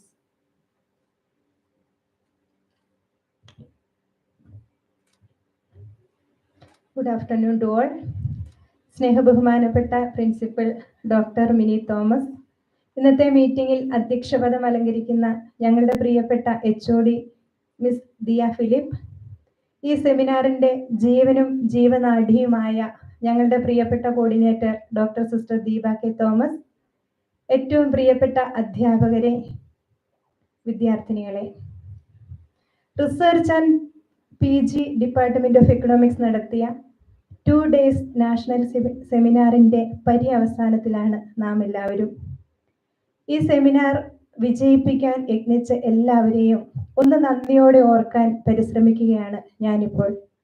ചില നന്ദി പ്രകാശനങ്ങളൊക്കെ നമ്മുടെ ഭാഷയിൽ കേൾക്കുമ്പോൾ മറ്റു ഭാഷയിൽ കേൾക്കുന്നതിനേക്കാൾ അല്പം മാധുര്യം തോന്നും എന്നതുകൊണ്ട് തന്നെ മാതൃഭാഷയെ സ്നേഹിക്കാനും ഈ മാതൃഭാഷയിൽ നന്ദി പ്രകാശനം നടത്താനും ഞാൻ ആഗ്രഹിക്കുകയാണ്. 2 ദിവസത്തെ നാഷണൽ സെമിനാർ ഇവിടെ പൂർത്തിയാകുമ്പോൾ തുടർച്ചയായി 2ാം വർഷവും നമ്മുടെ കോളേജിന്, നമ്മുടെ എക്കണോമിക്സ് ഡിപ്പാർട്ട്മെന്റിന് സെമിനാർ അനുവദിച്ച Indian council of social science റിസർച്ചിനെ, അതിൻ്റെ ഭാരവാഹികളെ നന്ദിയോടെ ഓർക്കുന്നു. ഉറവിടങ്ങളിൽ നിന്ന് തന്നെ തുടങ്ങണമല്ലോ. വർഷങ്ങളായി നാഷണൽ സെമിനാർ നടക്കാതിരിക്കെ ഒരു സെമിനാർ നടത്തുന്നതിനെ പറ്റി, അതിലൂടെ ഫണ്ട് കണ്ടെത്തുന്നതിനെ പറ്റിയൊക്കെ ഞങ്ങളോട് സംസാരിച്ചത് നമ്മുടെ ബഹുമാനപ്പെട്ട പ്രിൻസിപ്പൽ ഡോക്ടർ മിനിയാണ്. അതിനെ പിന്തുടർന്നാണ് ഈ വർഷവും നമുക്ക് നാഷണൽ സെമിനാർ നടത്തുവാൻ സാധിച്ചത്. ഒരു പ്രിൻസിപ്പലിന് വേണമെങ്കിൽ ഓഫീസ് കാര്യങ്ങളിലൊക്കെയായി അങ്ങ് ചുരുങ്ങാം. പക്ഷേ മിനിമിസിന്റെ പ്രത്യേകത ഓരോ ഡിപ്പാർട്ട്മെന്റിനെയും, ഓരോ അധ്യാപകരെയും, കോളേജിൽ എത്ര സെല്ലുണ്ടോ അത്രയും സെല്ലുകളെയും ഓരോ കുട്ടിയെയും വീക്ഷിക്കുക എന്നത് മിനിമിസിന്റെ ഒരു പ്രത്യേകതയായി ഞാൻ കണ്ടിട്ടുണ്ട്. എന്തെങ്കിലുമൊക്കെ പ്രശ്നങ്ങളുണ്ടോ അതിന് ഉടനടി പരിഹാരവും മിസ്സിന്റെ കൈവശമുണ്ട്. ഒരു വിദഗ്ധയായ പ്രിൻസിപ്പളായി മാത്രമേ എനിക്ക് മിനിമിസിനെ കാണാൻ സാധിച്ചിട്ടുള്ളൂ. സ്നേഹമുള്ള മിസ്സേ, ഈ സെമിനാർ വിജയത്തിന് മിസ് നൽകിയ സ്നേഹസേവനങ്ങൾക്ക്, എല്ലാ പിന്തുണകൾക്കും സഹായത്തിനും മാർഗനിർദ്ദേശങ്ങൾക്കും എക്കണോമിക്സ് ഡിപ്പാർട്ട്മെന്റിന്റെ പേരിലുള്ള നന്ദി ഹൃദയപൂർവ്വം അറിയിക്കുന്നു. ഞങ്ങൾക്ക് ഏറ്റവും പ്രിയപ്പെട്ട, ഞങ്ങളുടെ പ്രിയപ്പെട്ട സാരഥി, എക്കണോമിക്സ് ഡിപ്പാർട്ട്മെന്റിന്റെ head of the department miss Diya Philip. നിങ്ങൾക്കറിയാവുന്നതുപോലെ വേറിട്ട ഒരു നേതൃത്വമാണ് ദിയ മിസ്സിൻ്റേത്. ഉത്തരവാദിത്തങ്ങൾ ഏൽപ്പിക്കപ്പെടുമ്പോൾ തൻ്റെ ജീവിത നിഘണ്ടുവിൽ നോ എന്നൊരു വാക്ക് മിസ്സിന്റെ ജീവിതത്തിൽ ഞങ്ങൾ കണ്ടിട്ടേയില്ല. ഡിപ്പാർട്ട്മെന്റിൽ ഞങ്ങൾ ടീച്ചേഴ്സും ഞങ്ങൾ കുട്ടികളുമൊക്കെ അനുഭവിക്കുന്ന ഒരു സ്വാതന്ത്ര്യം മിസ്സിന്റെ ഔദാര്യമായി മാത്രമേ ഞങ്ങൾക്ക് കാണാനാകുന്നുള്ളൂ. ഒരു HOD എന്ന നിലയിൽ ആരെയും ഒന്നിനും നിർബന്ധിക്കാറില്ല. HOD എന്ന നിലയിൽ ആരെയും കുറ്റപ്പെടുത്താറില്ല. പക്ഷേ മിസ് തരുന്ന സ്വാതന്ത്ര്യമാണ് എക്കണോമിക്സ് ഡിപ്പാർട്ട്മെന്റിന്റെ വിജയം. ഒരുപാട് ജോലികൾ ഒറ്റയ്ക്ക് ചെയ്യേണ്ടി വരുമ്പോഴും പരാതികൾ പറയാതെ സ്വയം ചെയ്തു തീർക്കുകയാണ് മിസ്സിന്റെ പതിവ്. ഈ ഒരു സെമിനാർ നടത്തുന്നതിന് വേണ്ടി നൽകിയ നേതൃത്വത്തിന് ഡിപ്പാർട്ട്മെന്റിലെ എല്ലാവരുടെയും പേരിലുള്ള ഹൃദയം നിറഞ്ഞ നന്ദി അറിയിക്കുന്നു. ഏറ്റവും പ്രിയപ്പെട്ട സിസ്റ്റർ ദീപ, നമ്മുടെ ഡിപ്പാർട്ട്മെന്റിനോട് അനുബന്ധിച്ചുള്ള ബോർഡിൽ ഒരു കൊട്ടേഷൻ ഇപ്രകാരം എഴുതിയിട്ടുണ്ട്: success is the sum of small efforts repeated day in and day night. ഈ കൊട്ടേഷൻ കാണുമ്പോഴൊക്കെ ഞാൻ ഓർക്കുന്നത് സിസ്റ്റർ ദീപയെയാണ്. കാരണം സിസ്റ്ററിന്റെ രാവും പകലും ഒക്കെയുള്ള അധ്വാനമാണ് അതിൻ്റെ വിജയം എന്ന് നിങ്ങൾക്ക് അറിയാം. ഈ സെമിനാർ നടത്തുന്നതിൽ സിസ്റ്ററിന്റെ അധ്വാനവും കഷ്ടപ്പാടും വിവരിക്കാൻ സാധിക്കുകയില്ല. തുടർച്ചയായി 2 സെമിനാറുകളും നടത്തണമെങ്കിൽ ത്യാഗസന്നദ്ധതയും സമർപ്പണവും ആവശ്യമാണ്. ഈ സമർപ്പണമാണ് ഈ സെമിനാറിന്റെ വിജയം. എല്ലാവരുടെയും പേരിൽ സ്നേഹമുള്ള സിസ്റ്ററിന് ഒരുപാട് നന്ദി. എക്കണോമിക്സ് ഡിപ്പാർട്ട്മെന്റിൽ ഒരു ഞെട്ടിലെ വിവിധ പുഷ്പങ്ങൾ പോലെ കുറെ അധ്യാപകർ, അവരുടെ നിരന്തരമായ അധ്വാനവും ഒത്തൊരുമയോടെയുള്ള പരിശ്രമവുമാണ് ഈ നാഷണൽ സെമിനാറിന്റെ വിജയം. പ്രിയപ്പെട്ട സിജി മിസ്, കല്യാണിനി മിസ്, ഹരിത മിസ്, ഷെറിൻ മിസ്, എല്ലാവർക്കും ഹൃദയം നിറഞ്ഞ നന്ദി. ഇവിടെ എടുത്തു പറയേണ്ട മറ്റൊരു വ്യക്തിത്വമാണ് ഞങ്ങളുടെ പ്രിയപ്പെട്ട മനു മിസ്. ഈ നാഷണൽ സെമിനാറിന് വേണ്ടി എക്കണോമിക്സ് ഡിപ്പാർട്ട്മെന്റിൽ മനു മിസ് ചിലവഴിച്ച മണിക്കൂറുകൾ ഏറെയാണ്. പല ഉത്തരവാദിത്തങ്ങളും സ്വയമേ ഏറ്റെടുത്തു. പലതും ഞങ്ങൾക്ക് മാർഗനിർദ്ദേശങ്ങളായും സമയമായും ഒക്കെ ചെലവഴിച്ചു ഞങ്ങൾക്ക് വേണ്ടി. പ്രിയപ്പെട്ട മനു മിസ്സിനും ഹൃദയം നിറഞ്ഞ നന്ദി. ഈ സെമിനാറിന്റെ വിജയത്തിന് വേണ്ടി അധ്വാനിച്ച ഈ കലാലയത്തിലെ എല്ലാ അധ്യാപകർക്കും, പ്രത്യേകിച്ച് ആദ്യന്തം ഇവിടെ ഉണ്ടായിരുന്ന ഇംഗ്ലീഷ് മലയാളം ഡിപ്പാർട്ട്മെന്റിലെ അധ്യാപകർക്കും, non teaching staff sister Marina, Jijo, Radhika എന്നിവർക്കും ഹൃദയം നിറഞ്ഞ നന്ദി. വിട്ടുപോയതല്ല നമ്മുടെ വൈസ് പ്രിൻസിപ്പളിനെ. ഈ നന്ദി പ്രകാശനത്തിന്റെ അവസാന നിമിഷങ്ങളിലെങ്കിലും സിസ്റ്റർ ഇങ്ങോട്ടേക്ക് കയറി വരുമെന്ന പ്രതീക്ഷയോടെ അവസാനത്തേക്ക് മാറ്റിവെച്ചതാണ്. ഈ സെമിനാറിന്റെ തുടക്കത്തിൽ പ്രിൻസിപ്പലിന്റെ അസാന്നിധ്യത്തിൽ ഞങ്ങൾക്ക് വേണ്ടി സംസാരിക്കുകയും ഞങ്ങളെ പ്രോത്സാഹിപ്പിക്കുകയും സെമിനാറിന്റെ ആദ്യന്തം ഞങ്ങളെ സഹായിക്കുകയും ചെയ്ത വൈസ് പ്രിൻസിപ്പലിനെ പ്രത്യേകം നന്ദിയോടെ ഓർക്കുന്നു. നമ്മുടെ ഈ സെമിനാറിൽ വിവിധ സെഷനുകളിൽ റിസോഴ്സ് പേഴ്സണായി എത്തിയവർ, വിവിധ സെഷനുകൾ ചെയർ ചെയ്തവർ എന്നിവരെ നന്ദിയോടെ ഓർക്കുന്നു. പ്രിയപ്പെട്ട പാർട്ടിസിപ്പൻസ്, ഈ സെമിനാറിന്റെ മുഖ്യ ഘടകം നിങ്ങളാണ്. നിങ്ങളില്ലെങ്കിൽ സെമിനാർ നടക്കുകയില്ലല്ലോ. എല്ലാ പാർട്ടിസിപ്പൻസിനും, പേപ്പർ പ്രസന്റ് ചെയ്തവർക്കും പബ്ലിഷ് ചെയ്തവർക്കും ഒറ്റ വാക്കിൽ നന്ദി. മറക്കാനാവാത്ത ഒരു കൂട്ടർ കൂടിയുണ്ട് എക്കണോമിക്സ് ഡിപ്പാർട്ട്മെന്റിൽ, ഞങ്ങളുടെ സ്വന്തം UG PG കുട്ടികൾ. ഈ സെമിനാർ ഭംഗിയായി തീരുന്നതിന് ചുറുചുറുക്കോടെ ഓടി നടന്ന എല്ലാ മിടുക്കി കുട്ടികൾക്കും ഹൃദയപൂർവ്വം നന്ദിയും അഭിനന്ദനങ്ങളും. In short, I would like to express my sincere gratitude towards ICSSR, Principal of BK College Amalagiri Dr. Minnie Thomas, Vice Principal Dr. Manju Jacob, HOD Ms. Dia Philip, Coordinator Dr. Sister Deepa K. Thomas, all our esteemed guests and teaching and non-teaching staff of BK College and our loving students. Thank you one and all. National Anthem.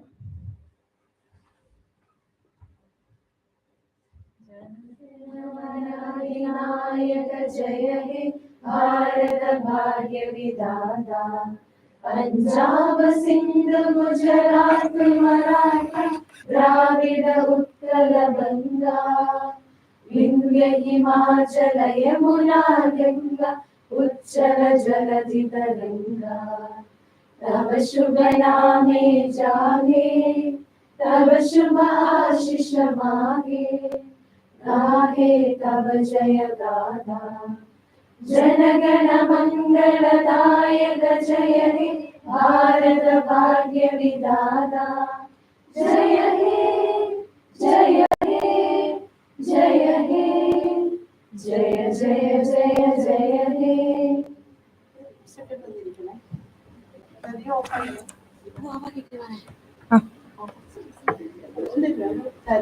Share ചെയ്തിട്ട്